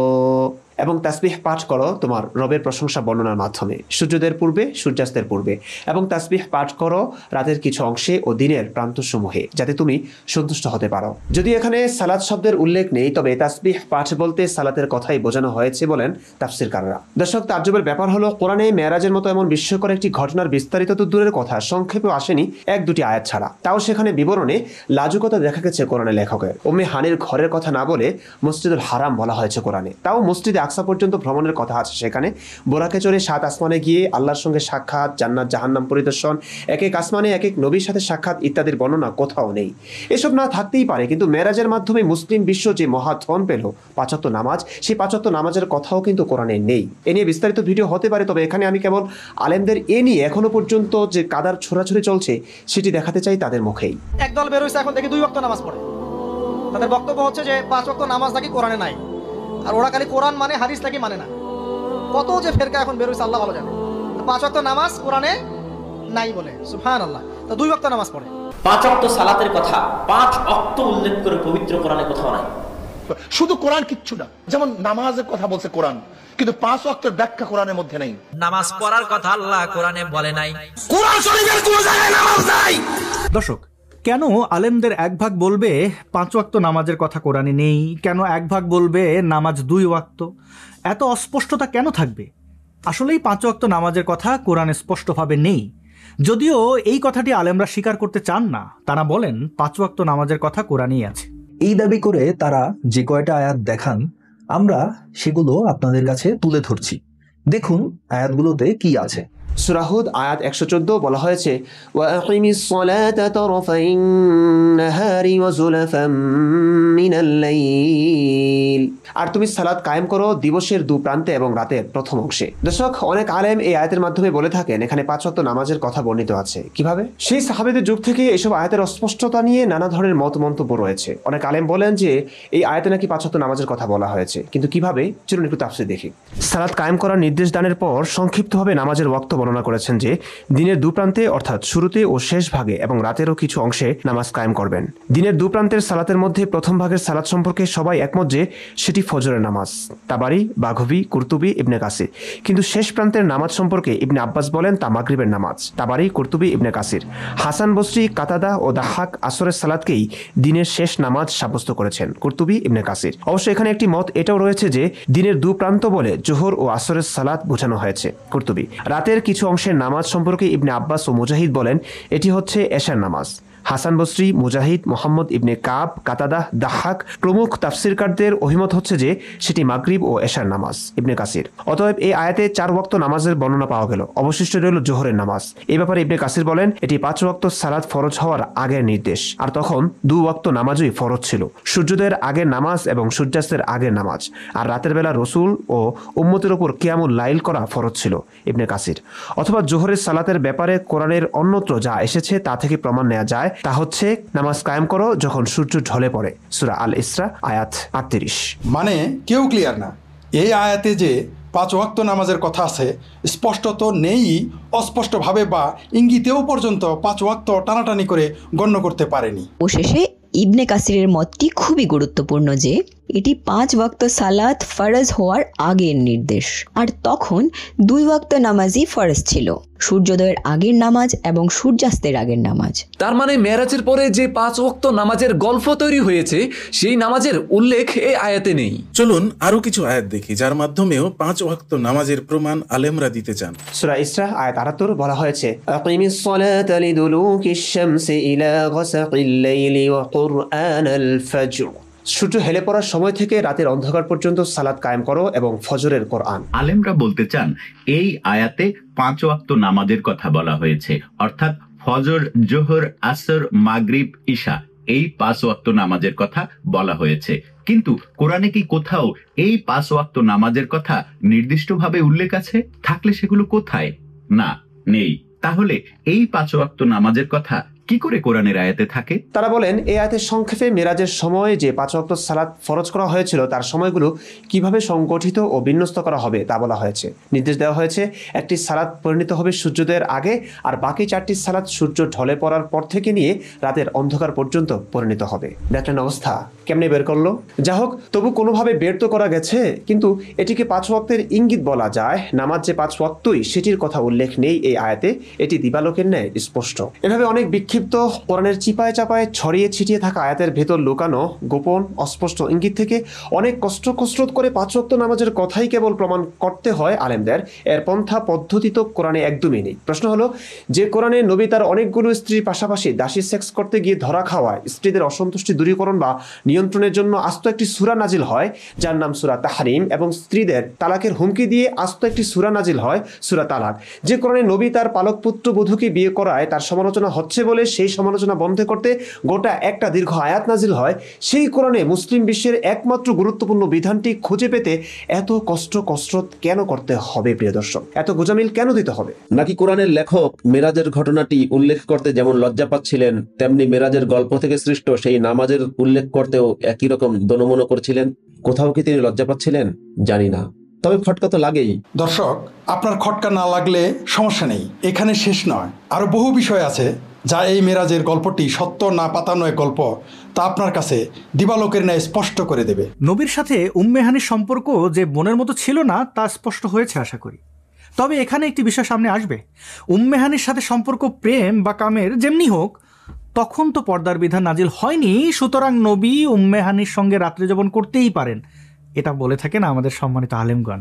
এক্ষেত্রে আমরা আগেই বলেছি নবী উম্মে হানির সাথে সেক্স করলেও আমাদের কারো সমস্যা ছিল না। বিষয় হলো ইসলাম অনুযায়ী নবীর কথাগুলো স্ববিরোধী কিনা, নবীর এই মেরাজের গল্পটি সত্য নাকি পরিস্থিতির মোকাবিলায় সৃষ্ট একটি সাজানো গল্প, সেটি বোঝা। এখন প্রশ্ন হলো, পর্দার বিধান নাজিল না হলেও ইসলামের কোথাও এটা নেই যে ওই মেয়ের ঘরে রাত যাপন করতে পারবে। রাত্রি যাপন আর পর্দা না করে কথাবার্তা বলা, দেখা সাক্ষাৎ করা ভিন্ন বিষয়। পর্দা ফরজ নয় মানে এটা নয় যে আমি যে কোনো মেয়ের সাথে বিয়ের আগে করতে পারবো। যা হোক, পর্দার প্রসঙ্গটি তুলে আলেমদের আত্মরক্ষার ব্যাপারটিও আসলে টেকে না মক্কা বিজয়ের ঘটনা সামনে আনলে। কারণ উম্মে হানির সাথে রাত্রি যাপনের অন্তত 8-9 বছর পরে মক্কা বিজয় হয়। 8ম হিজরিতে মক্কা বিজয় হয়, কিন্তু পর্দার হুকুম বা পর্দার বিধান নাজিল হয় 5ম হিজরিতে। কিভাবে, কোন প্রেক্ষাপটে, নবীর কেমন প্রয়োজনে পর্দার বিধানটি নাজিল হয় সেটি নিয়ে বিস্তারিত ভিডিও আছে ইসলামে পর্দা প্রথা যেভাবে এলো এই শিরোনামে। সেটি দেখলে আরো গভীরভাবে ইসলামকে বুঝবেন। যা হোক, 5ম হিজরিতে পর্দার বিধান নাজিল হলে 8ম হিজরিতে নিশ্চয়ই উম্মে হানির সাথে পর্দা ফরজ ছিল, পর্দা মেনটেন করা উচিত ছিল। কিন্তু আমরা মক্কা বিজয়ের ঘটনাগুলো পর্যালোচনা করলে দেখতে পাই উম্মে হানির সাথে তখনও প্রেম অটুট ছিল। নবীর ঘরে তখন অনেক স্ত্রী দাসী, এবং উম্মে হানির ঘরেও তখন এক ঝাঁক সন্তানাদি। তারপরেও নবী এই বৃদ্ধ বয়সে নিজ ঘরে এত স্ত্রী দাসী থাকবার পরেও উম্মে হানিকে বিয়ে করতে চাইলেন, প্রস্তাবও দিলেন। আসমাউর রিজাল, মুফতি গোলাম রব্বানী ভুইয়া, প্রকাশক জনাব লোকমান হোসেন, পৃষ্ঠা 52। নবুয়তের পূর্বে রাসূল সাল্লাল্লাহু আলাইহি ওয়াসাল্লাম তাকে বিবাহের প্রস্তাব দিয়েছিলেন, কিন্তু তখন আবু তালেব হুবাইবা ইবনে আবু ওয়াহাব মাকসুমের সঙ্গে তার বিবাহ দেন। মক্কা বিজয়ের পর তার স্বামী হুবাইবা ইসলাম গ্রহণ না করে পালিয়ে যায়। তখন পুনরায় রাসূল সাল্লাল্লাহু আলাইহি ওয়াসাল্লাম তাকে বিবাহের প্রস্তাব দেন। উম্মে হানি এই বলে প্রস্তাব ফিরিয়ে দেন যে আমি এখন অনেক সন্তানের জননী হয়ে গেছি। এটি খুব দারুণ বিষয়। প্রেম মানে না কোনো ধর্ম, জাত, বয়স। এমন এক অনন্য প্রেমের জন্য নবীকে সাধুবাদ দিতেই হয়। আমাদের এই যুগেও বৃদ্ধ রোমান্টিক দম্পতিগুলো দেখলে আমাদের চোখ জুড়িয়ে যায়। যদিও নবী উম্মে হানির প্রেমে পাগল ছিলেন অন্য একটি কারণে, সেটি কি? থাক, আমি বলতে পারবো না, আপনারাই পড়ে নিন সহিহ হাদিস থেকে। সহিহ মুসলিম হাদিস একাডেমি 6353 নং হাদিস। আবু হুরায়রা রাদিয়াল্লাহু তাআলা আনহু হতে বর্ণিত, তিনি বলেন রাসূলুল্লাহ সাল্লাল্লাহু আলাইহি ওয়াসাল্লাম আবু তালেবের কন্যা উম্মু হানি রাদিয়াল্লাহু তাআলা আনহার কাছে বিয়ের প্রস্তাব দিলেন। তখন তিনি বললেন, হে আল্লাহর রাসূল, আমি তো বার্ধক্যে পৌঁছে গেছি এবং আমার সন্তানাদিও রয়েছে। তারপর রাসূলুল্লাহ সাল্লাল্লাহু আলাইহি ওয়াসাল্লাম বললেন, উটে আরোহণকারীদের মধ্যে তুমি সর্বোত্তম নারী। দর্শক, হাদিসে বিয়ের প্রস্তাবের সাথে নবী মোহাম্মদ উটে আরোহণকারী নারী হিসেবে উম্মে হানিকে নারীকে আখ্যায়িত করেছেন। কিন্তু প্রশ্ন হচ্ছে, উটে আরোহণকারী নারীকে বিবাহের জন্য উত্তম বলে নবীর কেন মনে হলো? উটে চড়া মেয়ে বিবাহ করলে কি কি সুবিধা পাওয়া যায়? সংশয়.com-এ একজন নারীর উট বা ঘোড়া বা এমন কোনো প্রাণীতে চড়া নারীর ভিডিও প্রকাশ করেছেন। দর্শক, আমরা কোনো মন্তব্য করছি না। নবী উম্মে হানিকে যে বিষয়টির সাথে উপমা দিলেন সেটি আশা করি বুঝতে পেরেছেন। যা হোক, নবী উম্মে হানির উটে চড়ে বসা নারীদের মধ্যে হতে শ্রেষ্ঠত্ব দেখে বিয়ে করতে চাক আর অন্য গুণাগুণ দেখে বিয়ে করতে চাক, উম্মে হানি সেই বিয়ের প্রস্তাব প্রত্যাখ্যান করেছেন। এটাই হলো মূল কথা। কিন্তু বিয়ে করতে না পারলেও কি তারা একে অপর থেকে দূরে থাকতেন, পর্দা রক্ষা করতেন? চলুন দেখি হাদিস থেকে। সুনানে আবু দাউদ তাহকিকৃত 2456 নং হাদিস উম্মু হানি রাদিয়াল্লাহু তাআলা আনহা সূত্রে বর্ণিত। তিনি বলেন, মক্কা বিজয়ের দিন ফাতিমা রাদিয়াল্লাহু তাআলা আনহা এসে রাসূলুল্লাহ সাল্লাল্লাহু আলাইহি ওয়াসাল্লামের বাম পাশে বসলেন আর উম্মু হানি রাদিয়াল্লাহু তাআলা আনহা বসলেন তার ডান পাশে। বর্ণনাকারী বলেন, এক দাসী এক পাত্র পানীয় এনে তাকে দিলে তিনি তা থেকে কিছু পান করার পর উম্মু হানির দিকে পাত্রটি এগিয়ে দিলেন এবং তিনি তা থেকে পান করলেন। আরেকটি হাদিসে একই পাত্র থেকে দুজনের শরবত পানের কথাও আছে। তিরমিজি শরীফ ইসলাম ফাউন্ডেশন 3য় খণ্ড পৃষ্ঠা 94, হাদিস নং 729, উম্মু হানি রাদিয়াল্লাহু তাআলা আনহা থেকে বর্ণিত। তিনি বলেন, আমি নবী সাল্লাল্লাহু আলাইহি সাল্লামের কাছে বসা ছিলাম, তখন তার কাছে কিছু শরবত এলো, তিনি এ থেকে পান করলেন, এরপর আমাকে তা দিলেন। সুবহানাল্লাহ, চমৎকার দৃশ্য। কিন্তু প্রশ্ন হচ্ছে, তখন তো পর্দার বিধান নাজিল হয়েছিল, উম্মে হানিও নবীর স্ত্রী নন, তাহলে কিভাবে তিনি উম্মে হানির সাথে পাশাপাশি বসেছিলেন? কিভাবে পানীয় পান করছিলেন একই পাত্রে, যেখানে উম্মে হানি এবং আমাদের প্রিয় নবী হযরত মুহাম্মদ সাল্লাল্লাহু আলাইহি ওয়াসাল্লাম উম্মে হানির স্বামী নন? একই পাত্রে দুজন কিভাবে শরবত পান করলেন? কিভাবে? শুধু তাই নয় দর্শক, হাদিস থেকে জানা যায় মক্কা বিজয়ের দিনে যেন দীর্ঘকাল অপেক্ষার প্রহর শেষে উম্মে হানির বাসায় যান নবী মোহাম্মদ। বাসায় গিয়ে কি করেছিলেন সেটার পুঙ্খানুপুঙ্খ বিবরণ জানা যায়নি, তবে যদ্দূর জানা গেছে তা যথেষ্ট সন্দেহ উদ্রেক করে আমাদের মনে। সুনানে তিরমিজি ইসলাম ফাউন্ডেশন 474 নং হাদিস উম্মু হানি রাদিয়াল্লাহু আনহা বর্ণনা করেন যে রাসূল ফাতহে মক্কার দিন অর্থাৎ মক্কা বিজয়ের দিন তার ঘরে এলেন এবং গোসল করলেন, এরপর 8 রাকাত সালাত আদায় করলেন। এর চেয়ে সংক্ষিপ্ত সালাত আদায় করতে আমি তাকে আর কখনো দেখিনি, তবে তার এই সালাতে তিনি রুকু ও সিজদা পূর্ণাঙ্গভাবে আদায় করেছিলেন। দর্শক, আমরা ইতিপূর্বে জেনেছি উম্মে হানির বর নবীর ভয়ে পালিয়ে গিয়েছিলেন। প্রশ্ন হচ্ছে, একজন বিবাহিত নারী, ঘরেও তার বর নেই, সেই ঘরে কি করছিলেন আমাদের প্রিয় নবী যে তাকে গোসল করতে হলো? হ্যাঁ, অনেকে বলবেন এখানেও পজিটিভ ভাবার জন্য হতে পারে নবী মদিনা থেকে ক্লান্ত ময়লা শরীর নিয়ে এসেছে, তদুপরি উষ্ণ দেশ, গরমের শরীরও দুর্গন্ধময়, গোসল তো করতেই পারেন। দর্শক, আমাদের গোসল করা নিয়ে সমস্যা নেই, সমস্যা অন্য জায়গায়। গোসলটা উম্মে হানির ঘরেই কেন করলেন? এখানেও না হয় পজিটিভলি নিলাম, হয়তো উম্মে হানির ঘরে সুযোগ ছিল, সহজ ছিল, 7-5 না ভেবে তাড়াহুড়ো করে তিনি সেখানে গোসল করে ফেলেছিলেন। কিন্তু সমস্যা আরেক জায়গায়। অনেক বর্ণনায় পাওয়া যাচ্ছে নবী সেদিন কাছাকাছি সময়ে আরেকবার গোসল করেছিলেন। প্রথমে ফাতেমার উপস্থিতিতে একবার, তারপর নবী সেজে গুজে গেলেন উম্মে হানির ঘরে, সেখানে গিয়ে আরেকবার গোসল করলেন। প্রশ্ন হলো, একই দিনে দুবার কেন গোসল করলেন? নবী কি ডাবল শাহবাগী? আমরা জানি বেশ কয়েকটি হাদিসে এসেছে, যেমন সহিহ বুখারী ইসলামিক ফাউন্ডেশন পরিচ্ছদ 185, একাধিকবার বা একাধিক স্ত্রীর সাথে সঙ্গত হওয়ার পর একবার গোসল করা, 265 এবং 266 নং হাদিস। নবী সাল্লাল্লাহু আলাইহি ওয়াসাল্লাম তার স্ত্রীগণের কাছে দিনের বা রাতের কোনো এক সময় পর্যায়ক্রমে মিলিত হতেন। তারা ছিলেন 11 জন। জি, এটাই স্বভাব ছিল আমাদের নবীর। প্রশ্ন হলো, যে নবী 11 বিবির সাথে সঙ্গমের পর একবার গোসল করতেন, সেই নবী উম্মে হানির ঘরে গিয়ে একই দিনে একবার গোসলের পর আরেকবার গোসল কেন করলেন? জি দর্শক, নবী আরেকবার গোসল করেছিলেন যখন তার মেয়ে ফাতেমা তাকে পর্দা করে দিয়েছিলেন। চলুন আমরা পুরো বিষয়টি রেফারেন্সের মাধ্যমে বোঝার চেষ্টা করি। সহিহ মুসলিম ইসলাম ফাউন্ডেশন 658 নং হাদিস উম্মু হানি বিনতে আবু তালেব রাদিয়াল্লাহু তাআলা আনহা থেকে বর্ণিত। মক্কা বিজয়ের বছর তিনি রাসূলুল্লাহ সাল্লাল্লাহু আলাইহি ওয়াসাল্লামের কাছে এলেন। তিনি তখন মক্কার উঁচু এলাকায় অবস্থান করছিলেন। রাসূলুল্লাহ সাল্লাল্লাহু আলাইহি ওয়াসাল্লাম গোসল করতে গেলে ফাতেমা রাদিয়াল্লাহু তাআলা আনহা তাকে আড়াল করে দিল। এরপর তিনি নিজের কাপড় নিয়ে পরিধান করলেন, তারপর 8 রাকাত চাশতের সালাত আদায় করলেন। দর্শক, এই হাদিসে নবী মক্কার উঁচু ভূমিতে ছিলেন, গোসল করছিলেন, নবী কন্যা ফাতেমা তাকে পর্দা করছিলেন এবং গোসল শেষে তিনি 8 রাকাত চাশতের নামাজ আদায় করছিলেন। অর্থাৎ সময়টা ছিল চাষের সময়। এই গোসলের পর কি হয়েছিল শুনুন। সুনানে আবু দাউদ ইসলামিক ফাউন্ডেশন 2448 নং হাদিস বলা হয়েছে, উম্মে হানি রাদিয়াল্লাহু তাআলা আনহা হতে বর্ণিত, তিনি অর্থাৎ রাবি বলেন, মক্কা বিজয়ের দিন বিজয়ের পর ফাতেমা রাদিয়াল্লাহু তাআলা আনহা আগমন করেন। এরপর তিনি রাসূলুল্লাহ সাল্লাল্লাহু আলাইহি ওয়াসাল্লামের বাম দিকে উপবেশন করেন এবং উম্মে হানি রাদিয়াল্লাহু তাআলা আনহা ডান দিকে। রাবি বলেন, এ সময় জনৈক দাসী একটি পাত্রে কিছু পানীয় দ্রব্য এনে পেশ করলে তিনি তা পান করেন। এরপর তিনি এর অবশিষ্টাংশ উম্মে হানিকে পান করতে দেন। তিনি তা পান করে বলেন, ইয়া রাসূলুল্লাহ, আমি তো ইফতার করলাম, কিন্তু আমি যে রোজা ছিলাম। তিনি তাকে জিজ্ঞেস করেন, তুমি কি কোনো কাজা রোজা আদায় করছিলে? তিনি বলেন, না। তিনি বলেন, যদি তা নফল রোজা হয় তবে এতে তোমার কোনো ক্ষতি হবে না। এই হাদিসে উম্মে হানি এবং ফাতেমা পাশাপাশি বসেছিলেন, পানিও পান করছিলেন একই পাত্র থেকে। উম্মে হানি রোজা রেখেছিলেন এবং আমাদের প্রিয় নবী হযরত মুহাম্মদ সাল্লাল্লাহু আলাইহি ওয়াসাল্লাম তার রোজা ভাঙিয়ে নিলেন।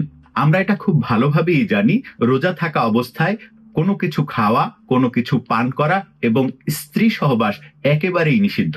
এই তিনটি কাজের যে কোনো একটি কাজ করলে আপনার রোজা সর্বান্তকরণে ভঙ্গ হয়ে যাবে। এরপর নবী কি করলেন দেখুন। মিশকাতুল মাসাবিহ 4446 নম্বর হাদিসের মধ্যে আছে, উম্মে হানি রাদিয়াল্লাহু আনহা থেকে বর্ণিত, তিনি বলেন, মক্কা বিজয়ের দিন একদিন রাসূলুল্লাহ সাল্লাল্লাহু আলাইহি ওয়াসাল্লাম আমাদের কাছে আসলেন। এ সময় তার মাথার চুলে 4টি জুলফি ছিল। অর্থাৎ নবী প্রথমে গোসল করলেন যখন ফাতেমা তাকে পর্দা করছিলেন। এরপর উম্মে হানি এলেন। নবী, ফাতেমা ও উম্মে হানি পাশাপাশি বসে পানীয় পান করলেন। তারপর নবী সাজগুজ করলেন, মাথায় 4টি জুলফি দিলেন বা বেনি। পুরুষের চুলে বেনি একটি পুরনো কালচার, বিশেষ বিশেষ দিনে এই ধরনের সাজসজ্জা করে পুরুষরা বের হতো। যাই হোক, এরপর নবী কি করলেন? সহিহ বুখারী ইসলাম ফাউন্ডেশন 3962 নং হাদিস থেকে দেখুন। ইবনু আবি লাইলা রাদিয়াল্লাহু তাআলা আনহু থেকে বর্ণিত যে তিনি বলেন, নবী সাল্লাল্লাহু আলাইহি ওয়াসাল্লামকে চাষতের সালাত আদায় করতে দেখেছে। এই কথাটি একমাত্র উম্মে হানি রাদিয়াল্লাহু তাআলা আনহা ছাড়া অন্য কেউ আমাদের কাছে বর্ণনা করেননি। তিনি বলেছেন যে মক্কা বিজয়ের দিন নবী সাল্লাল্লাহু আলাইহি ওয়াসাল্লাম তার বাড়িতে গোসল করেছিলেন। এরপর তিনি 8 রাকাত সালাত আদায় করেছেন। উম্মে হানি রাদিয়াল্লাহু তাআলা আনহা বলেন, আমি নবী সাল্লাল্লাহু আলাইহি ওয়াসাল্লামকে এই সালাত অপেক্ষা হালকাভাবে অন্য কোনো সালাত আদায় করতে দেখিনি, তবে তিনি রুকু সিজদা পুরোপুরি আদায় করেছিলেন। এই হাদিসগুলো শুধুমাত্র উম্মে হানি থেকেই বর্ণিত, মানে তখন উম্মে হানি ও মোহাম্মদের সাথে আর কেউ ছিলেন না। এখানে বলা হয়েছে নবী উম্মে হানির ঘরে গেলেন। নবীর চুল তখন বিনি ছিল, অর্থাৎ সাজগোজ ছিল নবীর। লোকেরা বলে গার্লফ্রেন্ডের সাথে রুম ডেট বা লিটনের ফ্ল্যাটে যাওয়ার আগে পুরুষরা পরিচ্ছন্ন হয়, গোসল করে, সুগন্ধি মাখে, তারপর প্রিয় মানুষের সান্নিধ্যে যায়। নবীও কি তাই করলেন? যাই হোক, নবী সাজগোজ করে উম্মে হানির ঘরে গিয়ে কি করলেন তা জানা নেই, কিন্তু গোসল করলেন আরেকবার। প্রশ্ন হলো, একই দিনে একই সময়ে নবী কেন দুবার গোসল করলেন? চলুন মক্কা বিজয়ের দিন যা ঘটেছিল তা একটি ছকের মাধ্যমে দেখে নিই। সময় মক্কা বিজয়ের দিন, স্থান মক্কার উচ্চ এলাকায়, ঘটনা ফাতিমার উপস্থিতিতে নবীর গোসল, উম্মে হানির আগমন। উম্মে হানির বাসায় তখন দরজা বন্ধ, ভেতরে লুকিয়ে আছেন কিছু মানুষ। 2 সময় মক্কা বিজয়ের দিন, স্থান মক্কার উচ্চ এলাকায়, ঘটনা ফাতিমা, মোহাম্মদ, উম্মে হানি পাশাপাশি বসে পানীয় সেবন, মোহাম্মদের অনুরোধে উম্মে হানির রোজা ভঙ্গ। 3 সময় মক্কা বিজয়ের দিন, স্থান মক্কার উচ্চ এলাকা থেকে উম্মে হানির বাড়ির দিকে যাত্রা, ঘটনা নবী মোহাম্মদ সাজগোজ করলেন, চুলে 4টি বেনি করলেন। 4 সময় মক্কা বিজয়ের দিন, স্থান উম্মে হানির ঘর, ঘটনা উম্মে হানির বাড়িতে নবীর গমন, উম্মে হানির স্বামী বাড়িতে অনুপস্থিত, সেখানে গিয়ে নবী আবারও গোসল করলেন। দর্শক, এতক্ষণ ধরে এত কিছু বিশ্লেষণ করে আমরা এটাই দেখালাম নবী মোহাম্মদ ও তার প্রথম জীবনের ভালোবাসা চাচাতো বোন উম্মে হানির সঙ্গে তার সম্পর্ক ইসলামিক দৃষ্টিকোণ থেকেই ছিল নিষিদ্ধ, হারাম। নবী সেই কাজটি করলেন। এক কথায় আমরা বলতে পারি, নবী এই পৃথিবীবাসীর জন্য যাবতীয় বিধান শাসন জারি করে দিয়ে গেলেও নিজেই ইসলামের সেসব বিধান মানতেন না। এর বহু উদাহরণ রয়েছে ইসলামের ইতিহাসে। আমরা সেসবের দিকে যাচ্ছি না, আজকের টপিকেই থাকি। এবং এখানেও নবীর এমন আরো একটি উদাহরণ পাওয়া যায়। মক্কা বিজয়ের দিন উম্মে হানি এবং ফাতেমা যখন পাশাপাশি বসে পানীয় পান করছিলেন, তখন উম্মে হানি নবীর এগিয়ে দেওয়া পানির পাত্র থেকে পানি পান করে ভুল করার মতো এমন একটি কথা বলেন। তিনি পান করে বলেছিলেন, ইয়া রাসূলুল্লাহ, আমি তো ইফতার করলাম, কিন্তু আমি যে রোজা ছিলাম। নবী তারপর তাকে একভাবে বুঝিয়ে সুজিয়ে রোজা ভাঙালেন। যে পন্থায় উম্মে হানির রোজা নবীজি ভাঙালেন সেটি নবীর দেখানো ইসলামের সাথেই যায় না। তিনি তাকে জিজ্ঞেস করেন, তুমি কি কোনো কাজা রোজা আদায় করছিলে? তিনি বলেন, না। তিনি বলেন, যদি তা নফল রোজা হয় তবে এতে তোমার কোনো ক্ষতি হবে না। নবী উম্মে হানির রোজাটিকে নফল রোজা ধরে রোজা ভাঙালেন। কিন্তু ইসলাম অনুযায়ী রমজানের রোজা তো ফরজ, আর ফরজ রোজার সময় অন্য কোনো রোজা নেই। নফল রোজা মেহমানের জন্য ভাঙার অবকাশ ইসলামে থাকলেও ফরজ রোজা ভাঙার কোনো অবকাশ কিন্তু ইসলামে নেই। প্রশ্ন হলো, মক্কা বিজয়ের সেই সময়টা কি রমজান ছিল নাকি অন্য কোনো মাস? চলুন সিরাত ইবনে হিশাম থেকে দেখি। সিরাত ইবনে হিশাম, অনুবাদ আকরাম ফারুক, বাংলাদেশ ইসলামিক সেন্টার, পৃষ্ঠা 271। এরপর রাসূলুল্লাহ সাল্লাল্লাহু আলাইহি ওয়াসাল্লাম মক্কা অভিযানে রওনা হলেন। এই সময় আবু বরহুম গিফারিকে মদিনায় তার খলিফা নিয়োগ করলেন। রমজানের 10 দিন অতিবাহিত হবার পর তিনি যাত্রা করলেন। তিনি নিজে এবং মুসলমানগণ সকলেই রোজা রাখলেন। উসফান ও আমাজের মধ্যবর্তী কুদাইত নামক স্থানে পৌঁছলে সকলে ইফতার করলেন। রমজানের 10 দিন অতিবাহিত হবার পর তিনি যাত্রা শুরু করলেন। বাকি আছে 20 দিন। পথে কি 20 দিন লেগে গেছে? না, রমজানেই মক্কা বিজয় হয়েছে। মক্কায় প্রবেশ এবং এর পরের এই ঘটনাবলী সবই ঘটেছিল রমজান মাসে, আর রোজা ফরজ হয়েছে 2য় হিজরিতেই। মক্কা বিজয়ের ঘটনা 8ম হিজরি রমজান মাসে। তাহলে নবী কিভাবে উম্মে হানির রোজা ভাঙিয়ে তাকে পান করান? কিভাবে উম্মে হানির রোজা নফল হয়? নবী নিজের রোজা ভাঙার ইসলামিক ব্যাখ্যা আছে, কারণ রমজানের রোজা সফর অবস্থায় ভাঙা যায়। নবী যেহেতু সফর করে এসেছেন, তাই নবীর রোজা ভাঙার ব্যাপারটিও মান্য হয়ে যায়। কিন্তু উম্মে হানি তো সফর করেননি, তিনি মুকিম বা মক্কায় নিজ ভূমিতেই অবস্থানরত ছিলেন। তার জন্য রমজানের ফরজ রোজা ভাঙার কি কোনো অবকাশ আছে ইসলামে? নবী তবে কিসের লোভে একটি ফরজ রোজা ভাঙার নির্দেশ দিয়ে দিলেন? বিচার আপনাদের কাছে। দর্শক, একটি বিষয় আপনাদের কাছে খুবই স্পষ্ট, সেটি হচ্ছে আমাদের প্রিয় নবী হযরত মুহাম্মদ সাল্লাল্লাহু আলাইহি ওয়াসাল্লাম তিনি ছিলেন অত্যন্ত রোমান্টিক এবং অত্যন্ত নারী প্রেমী, যে কথাটি তিনি তার নিজের মুখেই বলেছেন।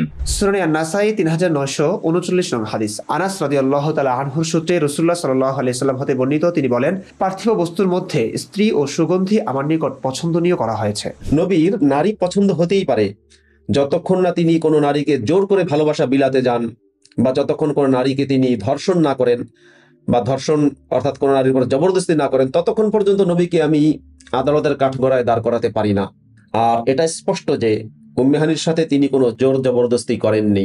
ইতিহাস থেকে জানা যায় উম্মে হানির মনেও নবীর প্রতি ভালোবাসা কম ছিল না। তিনি তার বাড়ির ছাদ থেকে নবীর কুরআন তেলাওয়াত শুনতেন। সুনান ইবনে মাজাহ 1349 নং হাদিস। উম্মু হানি বিনতে আবু তালেব রাদিয়াল্লাহু তাআলা আনহা থেকে বর্ণিত, তিনি বলেন, আমি আমার ঘরের ছাদে শোয়া অবস্থায় নবী সাল্লাল্লাহু আলাইহি ওয়াসাল্লামের রাতের কেরাত শুনতে পেলাম। এমনকি এই উম্মে হানি নবী সাল্লাল্লাহু আলাইহি ওয়াসাল্লামের নগ্ন পেটের বিবরণ দিয়েছেন এবং প্রশংসা করেছেন। নবীর নগ্ন শরীরের বিবরণ অন্যান্য স্ত্রীদের থেকেও পাওয়া যায় না। সিরাতে রাসূলুল্লাহ সাল্লাল্লাহু আলাইহি ওয়াসাল্লাম, অনুবাদ শহীদ আখন্দ, প্রথম প্রকাশনী, পৃষ্ঠা 218। সুতরাং দ্বিপাক্ষিক সম্মতিতে এই প্রেম, এই সান্নিধ্য, মেরাজের রাতে উম্মে হানির ঘরে রাত্রি যাপন, বিশেষ করে নবীর স্ত্রী ও চাচা আবু তালেবের মৃত্যু শোকের মুহূর্তে, এটি খুবই স্বাভাবিক একটি ঘটনা। কিন্তু এই স্বাভাবিক সামান্য একটি প্রিয়জন সান্নিধ্যই নবীর যুগে নবীর কারণেই কঠিন হয়ে পড়েছিল। এটি জানাজানি হয়ে গেলে নবী তার সাহাবীদের কাছে লজ্জিত হতেন। নবী নিজের বলা ধর্মবিধান নিজেই মানছেন না, এই অভিযোগ উঠত। এতে নবীর নবীগিরি প্রশ্নবিদ্ধ হয়ে উঠত। এ কারণেই নবী আপ্রাণ চেষ্টা করেছিলেন এই ঘটনা ধামাচাপা দিতে। কিন্তু একটি মিথ্যেকে ঢাকতে কত মিথ্যের জন্ম হয় সেটি আমরা জানি। মেরাজের গল্পেও ঠিক তাই ঘটেছে। এই ঘটনা ধামাচাপা দিতে নবী কিছু গল্প বললেন। এই গল্পের মধ্যে তার মসজিদুল হারাম থেকে মসজিদের আকসায় যাওয়া, সেখান থেকে বুরাকে চড়ে 7 আসমানের ওপর আল্লাহর সাথে দেখা করা, এক এক আসমানে এক এক নবীর সাথে সাক্ষাতের বর্ণনা, জান্নাত জাহান্নাম দেখা ইত্যাদি কিস্সা কাহিনী বর্ণনা করেছেন। কিন্তু কাল্পনিক কিস্সা কাহিনীর সত্যতা আমরা নবীর কথা ও বর্ণনা ছাড়া অন্যভাবে পাই না। তাও নবীর কথায় বিশ্বাস করলেই যদি আমাদের জান্নাত মিলবে, তাহলে বিশ্বাস করতে সমস্যা কি? করেই নিলাম সেসব কথা বিশ্বাস। কিন্তু সেসব বর্ণনা এক এক জায়গায় এক এক রকম বলেছেন তিনি। স্ববিরোধী সেসব বক্তব্য কেন আমাদেরকে অন্ধভাবে বিশ্বাস করতে হবে? চলুন দেখি মেরাজের গল্পে কত গন্ডগোল পাকিয়েছেন আমাদের নবী। কতজন ফেরেশতা এসেছিলেন। প্রিয় দর্শক, আমরা জেনেছি কাবার হাতিমে নবী তার সাহাবীদের সঙ্গে থাকাকালীন হঠাৎ কোথাও হারিয়ে যান। তারপর সকালে ফিরে এলে আবু বকর যখন প্রশ্ন করেন, নবী আপনি কোথায় ছিলেন, নবী তখন বলেছিলেন তিনি বাইতুল মুকাদ্দাস ঘুরে এসেছেন। যদিও আমরা উম্মে হানির বর্ণনায় পাই তিনি আসলে উম্মে হানির বাসায় রাত্রি যাপন করেছেন। নবী মুহাম্মদ উম্মে হানির সঙ্গে রাত্রি যাপনের কথাটি গোপন করতে মেরাজের আজগুবি এই গল্পটি বললেন। প্রতিটি হাদিসের দীর্ঘ বর্ণনা সব পরে শোনাতে গেলে ভিডিওটি অনেক দীর্ঘ হয়ে যাবে, তাই আমি হাদিসের রেফারেন্স দিয়ে আপনাদের স্ববিরোধী বিবরণগুলোর দিকেই ফোকাস করছি। সহিহ বুখারী ইসলামিক ফাউন্ডেশন 342 নং হাদিসে নবী বললেন, আমার ঘরের ছাদ খুলে দেওয়া হলো, তখন আমি মক্কায় ছিলাম। তারপর জিবরিল আলাইহিস সালাম এসে আমার বক্ষ বিদীর্ণ করলেন আর তা জমজমের পানি দিয়ে ধুইলেন। এরপর হিকমত ও ইমানে পরিপূর্ণ একটি সোনার পাত্র নিয়ে আসলেন এবং তা আমার বক্ষে ঢেলে দিয়ে বন্ধ করে দিলেন। তারপর হাত ধরে আমাকে দুনিয়ার আসমানের দিকে নিয়ে চললেন। যখন দুনিয়ার আসমানে পৌঁছালাম তখন জিব্রিল আলাইহিসসালাম আসমানের রক্ষককে বললেন, দরজা খোলো। তিনি বললেন, কে? উত্তর দিলেন, আমি জিব্রিল। আবার জিজ্ঞাসা করলেন, আপনার সঙ্গে আর কেউ আছে কি? তিনি বললেন, হ্যাঁ, আমার সঙ্গে মোহাম্মদ। এই হাদিসে বলা হলো নবীর আসমানের সফর সঙ্গী ছিলেন একজন, তিনি হলেন জিব্রাইল আলাইহিসসালাম। এবার দেখুন সহিহ বুখারী ইসলাম ফাউন্ডেশন 3608 নং হাদিস। এখানে বলা হয়েছে, একদা আমি কাবা ঘরের হাতিমের অংশে ছিলাম। হঠাৎ একজন আগন্তুক আমার নিকট এলেন এবং আমার এই স্থান থেকে সে স্থানের মধ্যবর্তী অংশটি চিরে ফেললেন। এই হাদিসে একজনের কথা বলা হয়েছে, তবে তাকে জিব্রাইল বলা হয়নি, আগন্তুক বলা হয়েছে। প্রশ্ন হচ্ছে, আগে থেকে নবী জিব্রাইলকে চিনলে, এর এত এত আলোচনা সাহাবাদের কাছে শোনালে জিব্রাইলের নাম না নিয়ে কেন আগন্তুক বলবেন তিনি? সব সাহাবাদের কাছেই তো জিব্রাইল নামটি অতি পরিচিত ছিল, তাই না? যাই হোক, শুরু দিকে হয়তো হিসেব ঠিক মিলিয়ে উঠতে পারেননি গল্পটি কাকে দিয়ে শুরু করবেন, সে কারণেই আগন্তুক বলা হয়েছে কখনো। তারপরে ভাবলেন যে না, এখন জিব্রাইল বলি। এবার এই হাদিসটি পড়ুন, সহিহ বুখারী ইসলাম ফাউন্ডেশন 7009 নং হাদিস। এখানে নবীর ঘনিষ্ঠ সাহাবী খাদেম আনাস ইবনে মালিক নবীর মেরাজের গল্পের বিবরণ দিচ্ছেন। সেই বিবরণে নবীর সফর সঙ্গী 3 জন বলা হয়েছে। 3 জনের কথা আছে তাফসিরে মাজহারিতেও, 7ম খণ্ড পৃষ্ঠা 19 পড়ুন এই অংশটি। রাসূল সাল্লাল্লাহু আলাইহি সাল্লামকে কাবা প্রাঙ্গণ থেকে মেরাজে নিয়ে যাওয়া হয়েছিল। ঘটনাটি ঘটেছিল তার প্রত্যাদেশ প্রাপ্তির পূর্বে। তিনি সেখানে শায়িত ছিলেন। তন্দ্রাচ্ছন্ন অবস্থায় তিনি দেখলেন 3 জন লোক এসে দাঁড়ালো তার কাছে। দর্শক, আগে পরে সবটুকু পড়লে বুঝবেন এখানেও মেরাজের গল্পেরই বিবরণ দেওয়া হয়েছে, কিন্তু এখানে 3 সাথীর কথা বলা হয়েছে। চলুন ছকের মাধ্যমে বুঝি। সহিহ বুখারী ইসলাম ফাউন্ডেশন 342 নং হাদিস, একজনের কথা, তিনি হলেন জিব্রাইল। সহিহ বুখারী ইসলাম ফাউন্ডেশন 3608 নং হাদিস, এক আগন্তুকের কথা। সহিহ বুখারী ইসলাম ফাউন্ডেশন 1303 নং হাদিস, 2 জন ফেরেশতার কথা। সহিহ বুখারী ইসলাম ফাউন্ডেশন 7009 নং হাদিসে 3 জন ফেরেশতার কথা। যাত্রা শুরু কোথা থেকে, আসমানি ভ্রমণ যাত্রা কোথা থেকে শুরু হয়েছে, এই বর্ণনাতেও রয়েছে অনেক অনেক অমিল তালগোল। সহিহ বুখারী ইসলাম ফাউন্ডেশন 342 নং হাদিসে বলা হয়েছে, আমার ঘরের ছাদ খুলে দেওয়া হলো, তখন আমি মক্কায় ছিলাম। তারপর জিবরাইল আলাইহিস সালাম এসে আমার বক্ষ বিদীর্ণ করলেন। অর্থাৎ এই হাদিসে বলা হয়েছে আমার ঘরের ছাদ খুলে যাত্রা শুরু হয়েছে। সহিহ বুখারী ইসলাম ফাউন্ডেশন 3608 নং হাদিসে বলা হয়েছে, একদা আমি কাবা ঘরের হাতিমের অংশে ছিলাম। হঠাৎ একজন আগন্তুক আমার নিকট এলেন। অর্থাৎ এই হাদিসে যাত্রা শুরু কাবার হাতিম থেকে বলা হয়েছে। আর ইতিপূর্বে অনেক বর্ণনায় আমরা দেখেছি সেখানে উম্মে হানির ঘর থেকে মেরাজ হয়েছে বলে উল্লেখ আছে। অর্থাৎ এখানেও আমরা কয়েক রকমের কথা পাই। সহিহ বুখারী ইসলাম ফাউন্ডেশন 342 নং হাদিস, আমার ঘরের ছাদ। 3608 নং হাদিস বলছে কাবার হাতিম। ইবনে ইসহাকের সিরাত বলছে উম্মে হানির ঘর থেকে। আরেকটি প্রশ্ন, জিব্রাইলের সাথে সাক্ষাৎ হয়েছিল কোথায়? দর্শক, পুরো কোরআনে মেরাজের ঘটনার সামান্য বর্ণনা মাত্র 2 জায়গায় এসেছে। ইসরার প্রথম আয়াত, দ্বিতীয়ত সূরা নাজমের ছোট 2টি আয়াত 13 এবং 14।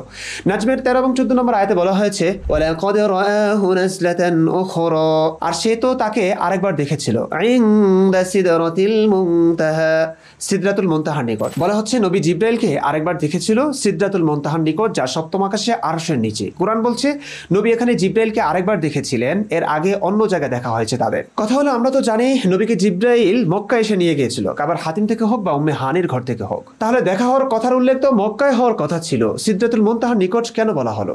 আমরা সাধারণত ভ্রমণে কারোর সঙ্গে দেখা হলে প্রথমে যেখানে দেখা হয় সেই জায়গার নামই বলে থাকি।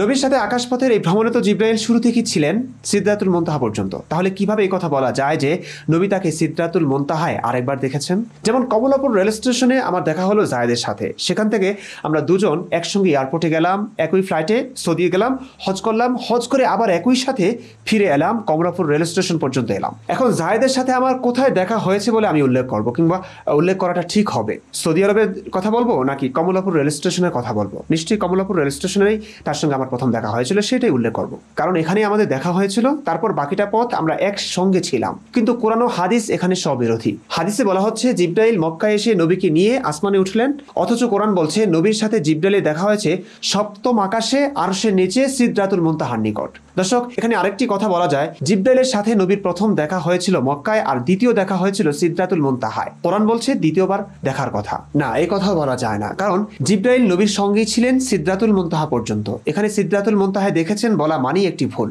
আমি একটু সহজ ভাষায় বোঝাই। ধরুন চাঁদপুর বাস স্টেশন থেকে একজনের সঙ্গে দেখা হলো, সে ধরুন মফিজ। তার সঙ্গে বাসে বসে বসে আপনি ঢাকায় গেলেন, ঢাকা ঘুরলেন, তারপর আবার একই সঙ্গে ঢাকা থেকে চাঁদপুর বাস স্টেশনে আসলেন। এখন কেউ যদি বলে মফিজের সঙ্গে আপনার দেখা হয়েছিল কোথায়, আপনি কি বলবেন ঢাকায় নাকি বলবেন চাঁদপুর বাস স্টেশনে? নিশ্চয়ই আপনি বলবেন মফিজের সঙ্গে আপনার দেখা হয়েছে চাঁদপুর বাস স্ট্যান্ডে, তাই তো? সুতরাং এখানেও স্ববিরোধ রয়েছে। মেরাজে যাওয়ার বাহন কি ছিল সে নিয়ে নবীর বক্তব্যে কোনো মিল নেই।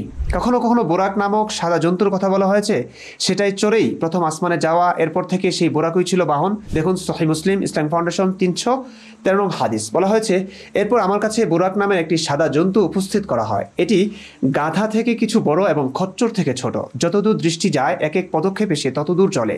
এর উপর আমাকে আরোহণ করানো হলো। আমরা চললাম এবং দুনিয়ার আসমান পর্যন্ত পৌঁছলাম। জিব্রাইল আলাইহিস সালাম দরজা খুলতে বললেন, বলা হলো কে? তিনি বললেন জিব্রিল। বলা হলো আপনার সাথে কে? তিনি বললেন আমার সাথে মোহাম্মদ। দ্বাররক্ষী বললেন তার কাছে আপনাকে পাঠানো হয়েছিল কি? তিনি বললেন হ্যাঁ। এরপর দরজা খুলে দিলেন এবং বললেন মারহাবা, কত সম্মানিত আগন্তুকের আগমন হয়েছে। আরেকটি হাদিস পড়ে যেখান থেকে বোঝা যাবে মোহাম্মদ বোরাকে চড়ার পরে জান্নাত জাহান্নাম ভ্রমণ করার আগে সেই বোরাক থেকে নামেনি, অর্থাৎ বোরাকই ছিল মোহাম্মদের বাহন। সুনান তিরমিজি তাহকিকৃত 3147 নং হাদিস, রাসূলুল্লাহ সাল্লাল্লাহু আলাইহি ওয়াসাল্লামের নিকট একটি পশু আনা হলো। এর পিঠ ছিল দীর্ঘ এবং চলার সময় এর পা দৃষ্টির সীমায় পতিত হয়।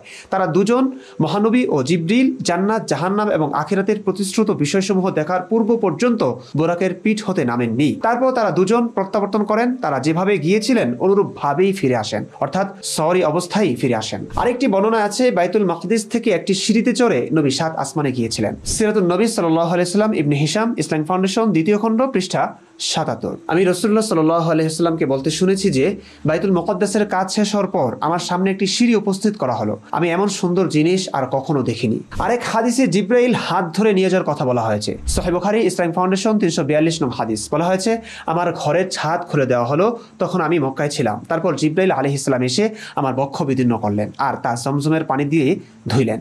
এরপর হিকমত ও ইমানে পরিপূর্ণ একটি সোনার পাত্র নিয়ে আসলেন এবং তা আমার বক্ষে ঢেলে দিয়ে বন্ধ করে দিলেন। তারপর হাত ধরে আমাকে দুনিয়ার আসমানের দিকে নিয়ে চললেন। সুতরাং আকাশে ওঠার বাহন হিসেবেও আমরা 3টা বক্তব্য পেলাম। সহিহ মুসলিম ইসলাম ফাউন্ডেশন 313 নং হাদিস, বুরাক নামক সাদা জন্তু দুনিয়ার আসমান পর্যন্ত 2।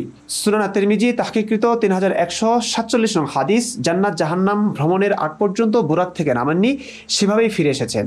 সহিহ বুখারী ইসলাম ফাউন্ডেশন 342 নং হাদিস বলছে জিব্রাইলের হাত ধরে আকাশে উঠেছেন। কিছু হাদিস দ্বারা বোঝা যায় যাত্রাপথে জেরুজালেম থেমেছিলেন আমাদের প্রিয় নবী। সহিহ মুসলিম ইসলাম ফাউন্ডেশন 308 নং হাদিস, রাসূলুল্লাহ সাল্লাল্লাহু আলাইহি সাল্লাম বলেন আমি এতে আরোহণ করলাম এবং বাইতুল মাকদাস পর্যন্ত এসে পৌঁছলাম। তারপর অন্যান্য আম্বিয়া কেরাম তাদের বাহনগুলো যে রজ্জুতে বাঁধতেন, আমি সেই রজ্জুতে আমার বাহনটিও বাঁধলাম। তারপর মসজিদে প্রবেশ করলাম ও 2 রাকাত সালাত আদায় করে বের হলাম। আরেক হাদিস দ্বারা বোঝা যায় মাঝখানে তারা জেরুজালেমে থামেনি, সরাসরি প্রথম আসমানে গিয়েছেন। সহিহ মুসলিম ইসলাম ফাউন্ডেশন 313 নং হাদিস, বিবরণ এভাবে এসেছে এরপর আমার কাছে বোরাক নামের একটি সাদা জন্তু উপস্থিত করা হয়। এটি গাধা থেকে কিছু বড় এবং খচ্চর থেকে ছোট, যতদূর দৃষ্টি যায় এক এক পদক্ষেপে সে ততদূর চলে। এর উপর আমাকে আরোহণ করানো হলো। আমরা চললাম এবং দুনিয়ার আসমান পর্যন্ত পৌঁছলাম। জিব্রাইল আলাইহিস সালাম দরজা খুলতে বললেন, বলা হলো কে? তিনি বললেন জিব্রাইল। বলা হলো আপনার সাথে কে? তিনি বললেন আমার সাথে মুহাম্মদ আছেন। আরেক হাদিসে 2 সাহাবের মাঝে তর্কাতর্কি হচ্ছে নবী বাইতুল মাকদিসে গেছেন কিনা এই বিষয়ে। সুনান তিরমিজি তাহকিকৃত 3147 নং হাদিস, তিনি বলেন আমি হুযায়ফা ইবনুল ইয়ামান রাদিয়াল্লাহু তাআলা আনহুকে প্রশ্ন করলাম রাসূলুল্লাহ সাল্লাল্লাহু আলাইহি ওয়াসাল্লাম কি বাইতুল মাকদিসে নামাজ আদায় করেছেন? তিনি বললেন না। আমি বললাম হ্যাঁ, তিনি নামাজ আদায় করেছেন। তিনি বললেন হেটাকো, তুমি এ ধরনের কথা বলছো তা কিসের ভিত্তিতে বলছো? বুঝলেন, 2 সাহাবের মাঝে তর্ক হচ্ছে বাইতুল মাকদিসে নবী গেছেন কিনা এই নিয়ে। একজন বলছেন গেছেন, নামাজ পড়েছেন, আরেকজন এটা অস্বীকার করছেন। সাহাবেদের মাঝে প্যাচ তো লাগবেই ভাই। নবী যার সাথে যেমন বলেছেন তারা তো সেটাই বলবে, এবং বলতে গিয়ে তারা ঝামেলায় পড়েছেন, সব বিরোধিতায় তারা পড়েছেন, তর্কাতর্কিতে লিপ্ত হবেন স্বাভাবিক। যা হোক, হাদিস স্পষ্টভাবে দেখুন এরা দুজন নামাজ পড়া না পড়ার ব্যাপারে যুক্তিও দিচ্ছেন এভাবে। সেখানে যদি রাসূলুল্লাহ সাল্লাল্লাহু আলাইহি সাল্লাম নামাজ আদায় করতেন তাহলে তোমাদের উপরও সেখানে নামাজ আদায় করা বাধ্যতামূলক হতো, যেমন মসজিদুল হারামে নামাজ আদায় করা তোমাদের জন্য বাধ্যতামূলক করা হয়েছে। হুযায়ফা রাদিয়াল্লাহু তাআলা আনহু বলেন রাসূলুল্লাহ সাল্লাল্লাহু আলাইহি সাল্লামের নিকট একটি পশু আনা হলো। এর পিঠ ছিল দীর্ঘ এবং চলার সময় এর পা দৃষ্টির সীমায় পতিত হয়। তারা দুজন অর্থাৎ মহানবী ও জিবরিল জান্নাত জাহান্নাম এবং আখিরাতের প্রতিশ্রুত বিষয়সমূহ দেখার পূর্ব পর্যন্ত বোরাকের পিঠ হতে নামেননি। তারপর তারা দুজন প্রত্যাবর্তন করেন, তারা যেভাবে গিয়েছিলেন অনুরূপ ভাবেই ফিরে আসেন, অর্থাৎ সওয়ারি অবস্থায় ফিরে আসেন। দর্শক, সবগুলো হাদিস পাশাপাশি রেখে দেখুন। সহিহ মুসলিম ইসলাম ফাউন্ডেশন 308 নং হাদিস বলছে জেরুজালেম থেমেছিলেন। সহিহ মুসলিম ইসলাম ফাউন্ডেশন 313 নং হাদিস বলছে জেরুজালেম না থেমে সরাসরি প্রথম আসমানে গিয়েছেন। সুনান তিরমিজি তাহকিকৃত 3147 নং হাদিস বলছে, দুই সাহাবীর মাঝে তর্ক হচ্ছে জেরুজালেম থেমেছিলেন নাকি থামেননি এই নিয়ে। দুধ ও মদ কোথায় দেওয়া হয়েছিল? প্রিয় দর্শক, এখানেও আছে সবিরোধ। দর্শক, নবী মুহাম্মদ মেরাজের গল্পের এক পর্যায়ে তাকে দুধ ও মদের পাত্র দেওয়ার কথা বলেছিলেন এবং দুটোর একটিকে বেছে নেওয়ার এখতিয়ার দিলে তিনি নাকি দুধ বেছে নিয়েছিলেন এমন কথা বলেছেন। কিন্তু এই দুধ ও মদের পেয়ালা তাকে কোথায় দেওয়া হয়েছিল সে নিয়েও তিনি এক এক সময় বলেছেন এক এক রকমের কথা। সহিহ মুসলিম ইসলামিক ফাউন্ডেশন 308 নং হাদিস দেখুন, বলা হয়েছে রাসূলুল্লাহ সাল্লাল্লাহু আলাইহি সাল্লাম বলেন, আমি এতে আরোহণ করলাম এবং বাইতুল মাকদাস পর্যন্ত এসে পৌঁছলাম। তারপর অন্যান্য আম্বিয়া কেরাম তাদের বাহনগুলো যে রজ্জুতে বাঁধতেন আমি সেই রজ্জুতে আমার বাহনটিও বাঁধলাম। তারপর মসজিদে প্রবেশ করলাম ও 2 রাকাত সালাত আদায় করে বের হলাম। জিবরাইল আলাইহিস সালাম একটি শরাবের পাত্র এবং একটি দুধের পাত্র নিয়ে আমার কাছে এলেন। আমি দুধ গ্রহণ করলাম। জিবরিল আলাইহিস সালাম আমাকে বললেন, আপনি ফিতরতকেই গ্রহণ করলেন। তারপর জিবরিল আলাইহিস সালাম আমাকে নিয়ে ঊর্ধ্বলোকে গেলেন এবং আসমান পর্যন্ত পৌঁছে দ্বার খুলতে বললেন। এই হাদিসে বাইতুল মুকদ্দাসে দুধ ও মদের পাত্র দেওয়ার কথা বলা হয়েছে। আরেকটি হাদিসে বলা হয়েছে বাইতুল মামুরের কথা, যেখানে ফেরেশতারা ইবাদত করে। বাইতুল মামুরের অবস্থান হলো দুনিয়ার কাবা শরীফ বা মসজিদুল হারামের ঠিক সোজা বরাবর লেবিয়া বা দামিয়া নামক সপ্তম আসমানে। সহিহ মুসলিম ইসলামিক ফাউন্ডেশন 313 নং হাদিস দেখুন। এরপর আমাকে বাইতুল মামুরে উঠানো হলো। বললাম, হে জিবরিল, এ কি?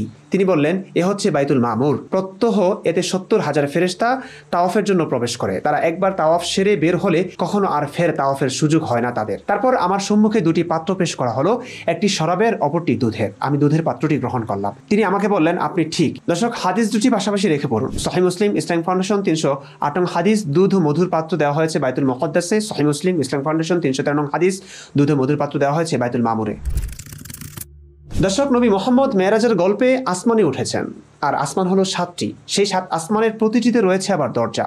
তিনি সেরাতে এক এক আসমানে এক এক নবীর সাথে সাক্ষাতের কথা বলেও সাহাবীদের দিয়েছেন বিনোদন। কিন্তু কোন আসমানে কোন নবীর সাথে সাক্ষাৎ হয়েছে এই বিবরণ দিতে গিয়ে ভালোই তালগোল পাকিয়েছেন আমাদের প্রিয় নবী। সহিহ মুসলিম ইসলামিক ফাউন্ডেশন 5942 নং হাদিসে বলা হয়েছে, নবী মুসাহকে কবরে নামাজরত অবস্থায় দেখেছেন। সহিহ মুসলিম ইসলামিক ফাউন্ডেশন 327 নং হাদিস, বলা হয়েছে মুসার সাথে বাইতুল মাকদিসে দেখা হয়েছে। সহিহ বুখারী ইসলামিক ফাউন্ডেশন 2980 নং হাদিস, বলা হয়েছে মুসার সাথে দেখা 6ষ্ঠ আসমানে। সহিহ বুখারী ইসলামিক ফাউন্ডেশন 7009 নং হাদিস, মুসার সাথে দেখা 7ম আসমানে। দর্শক, 4টা হাদিস এক করে দেখুন, ভাবুন এবং প্রশ্ন করুন, এক মুসা আসলে এত জায়গায় কিভাবে থাকতে পারে? শুধু মুসার ক্ষেত্রেই তালগোল পাকাননি আমাদের প্রিয় নবীজি, ইব্রাহিম নবীর ক্ষেত্রেও তালগোল পাকিয়েছেন। এক হাদিসে 6ষ্ঠ আসমানের কথা বলা হয়েছে। সহিহ বুখারী ইসলামিক ফাউন্ডেশন 7009 নং হাদিস, 6ষ্ঠ আসমানে ইব্রাহিম। সহিহ বুখারী ইসলামিক ফাউন্ডেশন 2980 নং হাদিস, 7ম আসমানে ইব্রাহিম। হারুন নবীকে কোথায় দেখেছিলেন সেখানেও আছে গন্ডগোল। সহিহ বুখারী ইসলামিক ফাউন্ডেশন 7009 নং হাদিস, 4র্থ আসমানে হারুন। সহিহ বুখারী ইসলামিক ফাউন্ডেশন 2980 নং হাদিস, 5ম আসমানে হারুন। ইদ্রিস ছিলেন কোন আসমানে? সহিহ বুখারী ইসলামিক ফাউন্ডেশন 7009 নং হাদিস বলছে ইদ্রিস 2য় আসমানে। সহিহ বুখারী ইসলামিক ফাউন্ডেশন 2980 নং হাদিস, ইদ্রিস 4র্থ আসমানে। সুনানে আন-নাসাই ইসলামিক ফাউন্ডেশন 451 নং হাদিস, ইদ্রিস 5ম আসমানে। দেখলেন অবস্থা। দর্শক, বাইতুল মামুর ও সিদরাতুল মুনতাহা কোনটি আগে দেখেছেন কোনটি পরে? নবী এই দুইটার বিবরণেও তালগোল পাকিয়েছেন। কিছু হাদিস দ্বারা বোঝা যায় নবী মুহাম্মদ মেরাজের রাতে যাওয়ার পথে প্রথম সিদরাতুল মুনতাহা দেখেন, এরপর দেখেন বাইতুল মামুর বা ফেরেশতাদের ইবাদতখানা। দেখুন সহিহ বুখারী ইসলামিক ফাউন্ডেশন 3608 নং হাদিস। তারপর আমাকে সিদরাতুল মুনতাহা পর্যন্ত ওঠানো হলো। দেখতে পেলাম উহার ফল হাজার অঞ্চলের মটকার ন্যায় এবং তার পাতাগুলি এই হাতির কানের মতো। আমাকে বলা হলো, এ হলো সিদরাতুল মুনতাহা, জড়জগতের শেষ প্রান্ত। সেখানে আমি 4টি নহর দেখতে পেলাম, যাদের 2টি ছিল অপ্রকাশ্য, 2টি ছিল প্রকাশ্য। তখন আমি জিবরাইল আলাইহিস সালামকে জিজ্ঞেস করলাম, এই নহরগুলো কি? অপ্রকাশ্য 2টি হলো জান্নাতের 2টি নহর, আর প্রকাশ্য 2টি হলো নীল নদী ও ফুরাত নদী। তারপর আমার সামনে আল বাইতুল মামুর প্রকাশ করা হলো। কিন্তু আরেক সহিহ হাদিস থেকে জানা যায় মেরাজের রাতে যাওয়ার পথে নবী মুহাম্মদ প্রথমে বাইতুল মামুর দেখেন, যেখানে নবী ইব্রাহিম পিঠ ঠেকিয়ে বসেছিলেন। এরপর তিনি সিদরাতুল মুনতাহা দেখেন। সহিহ মুসলিম ইসলামিক ফাউন্ডেশন 308 নং হাদিস, সেখানে ইব্রাহিম আলাইহিস সালামের সাক্ষাৎ পেলাম। তিনি বাইতুল মামুরে পিঠ ঠেকিয়ে বসে আছেন। বাইতুল মামুরে প্রত্যহ 70,000 ফেরেশতা তাওয়াফের উদ্দেশ্যে প্রবেশ করেন, যারা আর সেখানে পুনরায় ফিরে আসার সুযোগ পান না। তারপর জিবরিল আলাইহিস সালাম আমাকে সিদরাতুল মুনতাহা নিয়ে গেলেন। সে বৃক্ষের পাতাগুলো হস্তিনীর কানের মতো আর ফলগুলো বড় বড় মটকার মতো। প্রশ্ন হচ্ছে, নবী আগে বাইতুল মামুর দেখেছিলেন নাকি আগে সিদরাতুল মুনতাহা? সুনান আত-তিরমিজি, ইসলামিক ফাউন্ডেশন, 3131 নং হাদিস। আনাস রাদিয়াল্লাহু আনহু থেকে বর্ণিত, মেরাজের রাতে নবী সাল্লাল্লাহু আলাইহি সাল্লামের কাছে জিন পরিয়ে লাগাম লাগিয়ে বুরাক আনা হলো, কিন্তু সে হঠকারিতা করলো। তখন জিবরিল আলাইহিস সালাম বললেন, মুহাম্মদ সাল্লাল্লাহু আলাইহি সাল্লামের ব্যাপারেও তুমি এরূপ করছো? আল্লাহর কাছে তার চেয়ে অধিক সম্মানিত আর কেউ তোমার উপর কখনো আরোহণ করেনি। লজ্জায় বুরাকটি ঘর্মাক্ত হয়ে উঠল। তার মানে বুরাক যে বাহনে করে নবী ও জিব্রাইল 7 আসমান পাড়ি দিয়েছেন, সেটি ভাষা বোঝে, অনুভূতি বোঝে, হঠকারিতা বোঝে, আবার বকা দিলে সে লজ্জাও পায়। সহিহ মুসলিম, ইসলামিক ফাউন্ডেশন, 308 নং হাদিস পড়ুন। রাসূলুল্লাহ সাল্লাল্লাহু আলাইহি সাল্লাম ইরশাদ করেন, আমার কাছে বুরাক আনা হলো। বুরাক গাধা থেকে বড় এবং খচ্চর থেকে ছোট একটি সাদা রঙের জন্তু। যতদূর দৃষ্টি যায় এক এক পদক্ষেপে সে তত দূর চলে। রাসূলুল্লাহ সাল্লাল্লাহু আলাইহি সাল্লাম বলেন, আমি এতে আরোহণ করলাম এবং বাইতুল মাকদাস পর্যন্ত এসে পৌঁছালাম। তারপর অন্যান্য আম্বিয়া কেরাম তাদের বাহনগুলো যে রজ্জুতে বাঁধতেন, আমি সেই রজ্জুতে আমার বাহনটিও বাঁধলাম। এই হাদিসে বলা হয়েছে বুরাকটিকে নবী বেঁধে রেখেছিলেন বাইতুল মুকদ্দাসের নিকট। প্রশ্ন হলো, যে বুরাক ভাষা বোঝে, নবীর সাথে বেয়াদবির জন্য সে লজ্জায় ঘর্মাক্ত হয়, যে বুরাককে আল্লাহ পাঠালেন নবীর জন্য নবীকে তুলে নিতে, সেই বুরাককে নবীর বাধার কি প্রয়োজন? এই যুক্তি শুধু আমারই না, আজকালকার নাস্তিকদের না, নবীর সাহাবীদেরও খটকা লেগে গেছিল সেই 1450 বছর আগে। এই হাদিসে দুজন সাহাবার মাঝে এ নিয়ে তর্ক বিতর্ক হচ্ছে। সুনান আত-তিরমিজি, তাহকিকৃত, 3147 নং হাদিস। চুম্বক অংশ পড়ছি। হুযাইফা রাদিয়াল্লাহু তাআলা আনহু বলেন, লোকেরা বলাবলি করে তিনি বোরাককে বেঁধেছিলেন। কেন এটি তার নিকট হতে পালিয়ে যাবে? অথচ গোপন ও প্রকাশ্য সবকিছু জানার মালিক আল্লাহ তাআলা বোরাককে তার নিয়ন্ত্রণাধীন করে দিয়েছিলেন। আসমানের প্রহরীর অজ্ঞতা। নবী যখন আসমানের এক একটি দরজা খুলে ভিতরে ঢুকছিলেন, তখন হাদিসগুলোর বিবরণে দেখা যাচ্ছে দরজার পাহারাদার ফেরেশতা জিজ্ঞেস করছেন, ইনি কে? প্রশ্ন হলো, এত বড় একটি ঘটনা, আসমানের ফেরেশতাদের এবং দরজার পাহারাদারদের তো জানার কথা, এখানে কে আসতে যাচ্ছেন? অথচ হাদিসটিতে দেখা যাচ্ছে কোনো আসমানের দরজার পাহারাদারই জানতেন না কে আসছেন এখানে। সহিহ মুসলিম, ইসলামিক ফাউন্ডেশন, 308 নং হাদিস।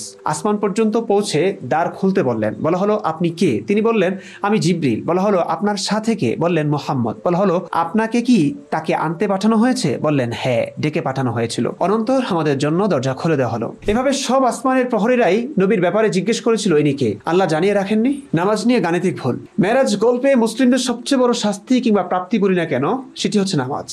আল্লাহ নবীর সঙ্গে সাক্ষাতের পর নবীর জন্য বিশেষ উপঢৌকন হিসেবে উম্মতি মুহাম্মদের জন্য 50 ওয়াক্ত নামাজ দিলেন। সরল নবী 50 ওয়াক্ত নামাজ নিয়ে খুশিতে ফিরে আসছিলেন। দেখা হলো নবী মুসার সাথে। মুসা বললেন, আবার যান, গিয়ে কমিয়ে আনুন, আপনার উম্মত তা পালন করার সামর্থ্য রাখে না। নবী গেলেন, আল্লাহ 50 থেকে অর্ধেক কমালেন, হলো 25। আবার কমাতে বললেন মুসা। নবী আল্লাহর নিকট গেলেন, আল্লাহ অর্ধেক কমালেন, 25 থেকে অর্ধেক হয় 12.5। আবার কমানোর আবেদন নিয়ে নবীকে আল্লাহর কাছে পাঠানো হয়। আল্লাহ আবার 12.5 থেকে অর্ধেক কমালেন, থাকে 6.5। কিন্তু আল্লাহ বললেন, এই 5 ওয়াক্ত সালাত বাকি রইল, আর তা সওয়াবের ক্ষেত্রে 50 ওয়াক্ত সালাতের সমান হবে। আমার কথার পরিবর্তন হয় না। সহিহ বুখারী, তাওহীদ পাবলিকেশন, 3342 নং হাদিস। দর্শক, 50-এর অর্ধেক 25, 25-এর অর্ধেক 12.5, 12.5-এর অর্ধেক 6.5 হয়, কিন্তু হাদিসে 5 ওয়াক্তের কথা বলা হয়েছে। অর্থাৎ এত গুরুত্বপূর্ণ বিষয়টির হিসেবেও রয়েছে গরমিল, কোনো স্পষ্টতা নেই। মুসা কি আল্লাহ চাইতে বেশি জানে? দর্শক, আরেকটি বিষয়, আল্লাহ সর্বজ্ঞানী। তিনি কি জানেন না নবীর উম্মতেরা 50 ওয়াক্ত নামাজ পড়তে পারবেন না? কেন মুসা নবীরও এটা বুঝতে হলো যে শেষ নবীর উম্মতেরা 50 ওয়াক্ত নামাজ পড়তে পারবে না, এই ক্ষমতা তারা রাখে না। আল্লাহর চাইতে তাহলে কি নবী মুসা বেশি জানে, বেশি বোঝে? 3 বার করে কমিয়ে আনতে বলা হয়েছে, 50 থেকে 5 করা হয়েছে। যা আল্লাহ জানেন না তা মুসা জানলেন কিভাবে? মুসা কি তবে আল্লাহর চাইতে বেশি জানে? তবে আল্লাহ গায়েব জানেন, এই কথার অর্থ কি? আল্লাহ সর্বজ্ঞাতা, এর অর্থ কি? ঠিক বুঝে আসছে না। শুধু তাই নয় দর্শক, নবী মেরাজের গল্প করার ক্ষেত্রে তার এক সাহাবীর মনোতুষ্টির জন্য কি বলেছিলেন শুনুন। মিশকাতুল মাসাবিহ, 1322 নং হাদিস। আবু হুরায়রা রাদিয়াল্লাহু তাআলা আনহু থেকে বর্ণিত, তিনি বলেন, রাসূলুল্লাহ সাল্লাল্লাহু আলাইহি সাল্লাম বিলালকে ফজরের সালাতের সময় ইরশাদ করলেন, হে বিলাল, ইসলাম কবুল করার পর তুমি এমন কি আমল করেছো যার থেকে অনেক সওয়াব হাসিলের আশা করতে পারো? কারণ আমি আমার সম্মুখে জান্নাতে তোমার জুতার শব্দ শুনতে পেয়েছি। এই হাদিসটি উম্মে হানির সাথে রাত্রি যাপনের পরে যখন মেরাজের গল্পের অবতারণা হলো তখনকার। যেহেতু এই গল্পে নবী আল্লাহর সঙ্গে সাক্ষাৎ করেছেন, আসমানে গিয়েছেন, সেহেতু সরল মনা সাহাবীরা এক এক রকম প্রশ্ন মানে জর্জরিত করেছে, এটা খুবই স্বাভাবিক। সেই প্রশ্নে নবীর গল্পের নানান দিক উন্মোচিত হচ্ছিল। কখনো তিনি জান্নাত জাহান্নাম দেখার কথা বলেছেন, জাহান্নামে গিয়ে আবার নারীদের বেশি দেখেছেন ইত্যাদি। মেরাজের রাত্রিতে যেহেতু তিনি জান্নাত দেখেছেন, সেহেতু এই হাদিস মেরাজ পরবর্তী ঘটনায়। নবী মেরাজের গল্প ছলে বিলালকে বিশেষ খুশি করতেই কিনা বলেছেন, বিলালের পাথরের জুতার আওয়াজ তিনি জান্নাতে তার আগে শুনেছেন। কিন্তু প্রশ্ন হলো, জান্নাতে মানুষ যাবে মৃত্যুর পরে, কিয়ামতের পরে। হযরত বিলালের তো তখনও মৃত্যুই হয়নি, কিয়ামতও ঘটেনি, তাহলে নবী বিলালের পায়ের আওয়াজ জান্নাতে কিভাবে শুনলেন? ইসলামের সমালোচকরা এখানে অবশ্য দুষ্টু এক ধারণা করেন। তারা বলেন নবী মুহাম্মদ পৃথিবীর কোনো ঘরেই হয়তো জান্নাতের সুখ লাভ করছিলেন, সেই সময়ে দরজার কাছে বিলাল পাহারারত ছিল। জান্নাতের আনন্দময় অভিজ্ঞতা বা অন্তিম সুখ লাভের সময় নবী আসলেই বিলালের পায়ের আওয়াজ শুনেছিলেন। দর্শক, ধারণা করা ঠিক না, তবে যেহেতু মেরাজের ঘটনাটি সম্পূর্ণ অযৌক্তিক একটি ব্যাপার, অবৈজ্ঞানিক একটি ব্যাপার, অবাস্তব এবং পদে পদে এত ফাঁক ফোকর স্ববিরোধী বক্তব্যে ভরপুর, তাতে আমরা সেসব অলৌকিক ব্যাপারটি বিশ্বাস না করে বাস্তব কিছু ধারণা করতেই পারি। প্রিয় দর্শক, ইতিহাসের সুদীর্ঘ পাঠ ও দীর্ঘ বিশ্লেষণের পর আমরা বুঝেছি নবী মুহাম্মদের প্রাথমিক জীবনের ভালোবাসা ছিলেন তার চাচাতো বোন উম্মে হানি। নবী তাকে বিয়ের প্রস্তাবও দিয়েছিলেন চাচা আবু তালেবের কাছে, কিন্তু চাচা আবু তালেব নবীকে এতিম অসহায় বলে স্নেহ করলেও আদুরে মেয়েটিকে মোহাম্মদের হাতে তুলে দেওয়ার মতো যোগ্য সম্মানিত পাত্র মনে করেননি। নবী মোহাম্মদ ব্যথিত হয়েছিলেন। এই ব্যথা ও যন্ত্রণায় তার চেয়ে প্রায় দ্বিগুণ বয়সী খাদিজাকে বিবাহ করে নেন কিনা সেটা নিশ্চিত না। তবে খাদিজাকে বিয়ে করে তিনি স্বাবলম্বী হলেন। বয়সে বড় খাদিজার সাথে তার রোমাঞ্চ কেমন চলছিল স্পষ্ট জানা না গেলেও খাদিজার প্রভাব প্রতিপত্তির জন্য খাদিজার জীবদ্দশায় নবী কোনো বিয়েও করেননি। গোপনে উম্মে হানির সাথে আলাপ বা মেলামেশা ছিল বলেই প্রমাণিত হয় নবীর উম্মে হানির বাড়ি আসা যাওয়ার হাদিসের মাধ্যমে। খাদিজা ও আবু তালেবের মৃত্যুতে নবী বেশ শোকাগ্রস্ত হয়ে পড়েন। এমন শোক ও দুঃখের সময় মানুষ তার প্রিয় মানুষের সান্নিধ্য পেতে চায়। নবীও এমনই এক দুঃখ ভারাক্রান্ত সময়ে এক বুক দুঃখ নিয়ে উম্মে হানির ঘরে রাত্রি যাপন করলেন। সেখানে তিনি উম্মে হানির সাথে সেই অন্ধকার ও বদ্ধ ঘরের ভিতর কি করছিলেন আমরা জানি না। তবে সকালে তিনি কাবার হাতিমে তার সাথী সঙ্গীদের কাছে ফিরে আসলে তারা যখন জিজ্ঞেস করল, নবী আপনি কোথায় ছিলেন রাতে? আমরা তো সম্ভব সকল জায়গায় খুঁজেছি।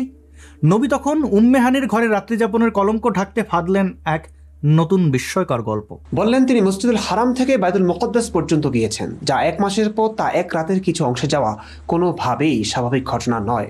সরল বা ধুরন্ধর আবু বকর এটা বিশ্বাস করে নিল। তার দেখা দেখিতে এই বিশ্বাস প্রায় সকল সাহাবীরাই করে নিল। বিস্ময়কর এই ভ্রমণটি নিয়ে মানুষের কৌতূহল বাড়তেই থাকলো এবং তারা একের পর এক প্রশ্ন করতে থাকলো। নবীকেও তাই এই গল্পের নতুন নতুন ডালপালা ছড়াতে হলো। অত্যন্ত বুদ্ধিমতার সঙ্গে গল্পটি বুনবার চেষ্টা করলেও মানুষ হিসেবে এই গল্পে নবীর অনেক সারল্য, বুদ্ধিহীনতা, সব বিরোধিতা ও ফাঁকফোকর স্পষ্টই ধরা পড়ল এক এক সাহাবের কাছে এক এক রকমের বর্ণনায়। কিন্তু নবীর আত্মবিশ্বাস ছিল যে মানুষ তার কথা অন্ধভাবে বিশ্বাস করে প্রশ্ন করা ছাড়াই। নবীর এই আত্মবিশ্বাসের প্রমাণ মেলে যখন উম্মে হানির ঘরে রাত্রিযাপন শেষে নবী মানুষের কাছে এই কথা বলতে যাবেন বলে মনস্থির করলেন, তখন উম্মে হানি নবীকে বাধা দেন, জামা টেনে ধরেন, তাতে নবীর জামা ছিঁড়েও যায়, পেট উদম হয়ে যায়। উম্মে হানি বলেন, আপনি এসব বলতে যাবেন না, কারণ মানুষ আপনাকে নিয়ে হাসাহাসি করবে। উম্মে হানিও বুঝতে পেরেছিলেন তার ঘরে সারাটা রাত কাটিয়ে নবী এখন এই আজগুবি কথা বলছেন যে তিনি 7 আসমান ঘুরে এসেছেন। এটা শুনে যে কেউ হাসাহাসি করবে। তারপরও নবী আত্মবিশ্বাসী হয়ে বললেন, আমি এটা বলবই। এবং এমন এক বুরাকে চড়ে 7 আসমান ভ্রমণের কথা তিনি বললেন যার আবার 2টো ডানা আছে। সিরাতুন নবী সাল্লাল্লাহু আলাইহি ওয়াসাল্লাম, 2য় খণ্ড, ইবনে হিশাম, ইসলাম ফাউন্ডেশন বাংলাদেশ, পৃষ্ঠা 72। হঠাৎ দেখলাম একটি সাদা জন্তু, গাধা ও খচ্চরের মাঝামাঝি আকৃতির। তার 2 উরুতে রয়েছে 2টি পাখা। তা দিয়ে সে পেছনের পায়ে ঝাপটা দেয় আর সামনের পা তার দৃষ্টির শেষ সীমায় ফেলে। জিবরাইল আলাইহিস সালাম আমাকে তার পিঠে আরোহণ করালেন। সহিহ হাদিস থেকে জানা যায়, একবার আয়েশার ঘরে ডানাওয়ালা ঘোড়ার পুতুল দেখে নবী মুহাম্মদ বিস্ময়ে হতবাক হয়ে জিজ্ঞেস করেছিল, ঘোড়ার আবার ডানা কিভাবে হতে পারে? এই প্রশ্ন শুনে আয়েশা উত্তর দিয়েছিল, আপনি কি জানেন না সুলাইমান নবীর ঘোড়ার ডানা ছিল? এই কথা শুনে নবী মুহাম্মদ হাসি দিতে থাকেন। যেই কথা শুনে নবী নিজেই হাসলেন। যে আইডিয়া নবী তার 6 বছরের বাচ্চা স্ত্রী আয়েশার পুতুল খেলা থেকে পেলেন, সেই খেলাটাই অ্যাপ্লাই করলেন উম্মে হানির সাথে কাটানো মুহূর্তের কলঙ্ক থেকে বাঁচতে মেরাজের গল্পে। দর্শক, আলিম ওলামারা মেরাজের গল্পের এমন স্ববিরোধী বক্তব্যের এক একজন এক এক রকম ব্যাখ্যা দিয়ে থাকেন। কেউ বলেন তাহলে নবীর মেরাজই 2 বার হয়েছে। কেউ বা বলেন নবীর মেরাজ আধ্যাত্মিকভাবে হয়েছে, শারীরিকভাবে নয়। নবীর বুদ্ধিমতী স্ত্রী আয়েশাও এই মত প্রকাশ করেন যে নবীর মেরাজ ঘুমে হয়েছে, স্বপ্নে হয়েছে, আধ্যাত্মিকভাবে হয়েছে, শারীরিকভাবে নয়। এসব ব্যাখ্যা বিশ্লেষণ মেরাজের গল্পের স্ববিরোধিতা কাটাতে নবীর ভক্তরা নিজ থেকে করেছে। এর উদাহরণ এমন, যেমন একটা নিউজ হলো মামুনুল হক সাহেব 501 নম্বর রুমে তার গার্লফ্রেন্ড নিয়ে ধরা পড়েছে, কিংবা আবু তোহা মোহাম্মদ আদনান সাহেব তার 2 স্ত্রী রেখেও কোনো বিমানবালা, ভার্সিটি পড়ুয়া, ফ্রি মিক্সিং করা নারীর সাথে চুটিয়ে প্রেম করছেন। কিন্তু এই খবর দুটো কেউ বিশ্বাস করছে না এই কারণে যে মামুনুল হক ও আদনান সাহেবের শত শত বয়ান আলোচনা হারাম রিলেশনশিপ নিয়ে, ভার্সিটি পড়ুয়া, ফ্রি মিক্সিং করা নারীদের বিরুদ্ধে। সুতরাং যে মানুষ হারাম রিলেশনশিপের বিরুদ্ধে হুঙ্কার দেন তিনি নিজেই 501 নম্বরে কোনো মেয়ের সাথে ধরা খাবেন বা ঘরে 2 স্ত্রী রেখে ভার্সিটি পড়ুয়া মেয়ের সাথেই পরকীয়ায় লিপ্ত হবেন, এটা আসলে মানা যায় না। এই কারণে আমি এটা বিশ্বাস করি না। ব্যাপারটা হচ্ছে এরকম, যেহেতু স্ববিরোধী কর্মকাণ্ড একই ব্যক্তির ক্ষেত্রে প্রকাশ পাচ্ছে সেহেতু এটা সত্যি না। কিন্তু আপনার ব্যক্তিগত ভক্তি শ্রদ্ধার কারণে এমন মনে হলেও ঘটনা কিন্তু মিথ্যা হয়ে যাবে না। আবু তাহা মোহাম্মদ আদনানও কিন্তু ধরা খেয়েছে এবং 501 নম্বরও কিন্তু সত্যি হয়েছে। দর্শক, হতে পারে এসব স্বপ্নেই দেখেছেন। স্বপ্ন মানুষ অনেক কারণেই দেখে, সেগুলো এই ভিডিওতে ব্যাখ্যা করা হলো না। তবে এটা অসম্ভব না যে নবী স্বপ্নেই দেখেছেন এসব, কিন্তু অনেক হাদিস দ্বারাই এটা প্রমাণিত হয় যে নবী স্বপ্ন আর বাস্তবতা পৃথক করতে পারতেন না, বা তিনি স্বপ্নটাকেই সত্য বলে মনে করতেন বলেই মেরাজের গল্পটাকে এইভাবে বলেছেন। কারণ স্বপ্নে দেখা গল্পগুলোই আমাদের হুবহু মনে থাকে না, তাই বলেই নবীর মেরাজের গল্পে এত ফাঁক ফোকর। কিংবা এটাই সত্যি, তিনি উম্মে হানির কলঙ্ক ঢাকতেই এই মিথ্যা বানোয়াট গল্পের অবতারণা করলেন, যে কারণেই এমন ঘটনার জন্ম হয়েছে। তবে এটি যে স্রেফ একটি পাতানো গল্প, একটি বানানো গল্প এবং অন্যান্য গল্পের মতো আকাশ থেকে ধরে এনে বাতাসে ছড়িয়ে দেওয়ার মতো গল্প, সেটি এখন দিবালোকের মতো স্পষ্ট।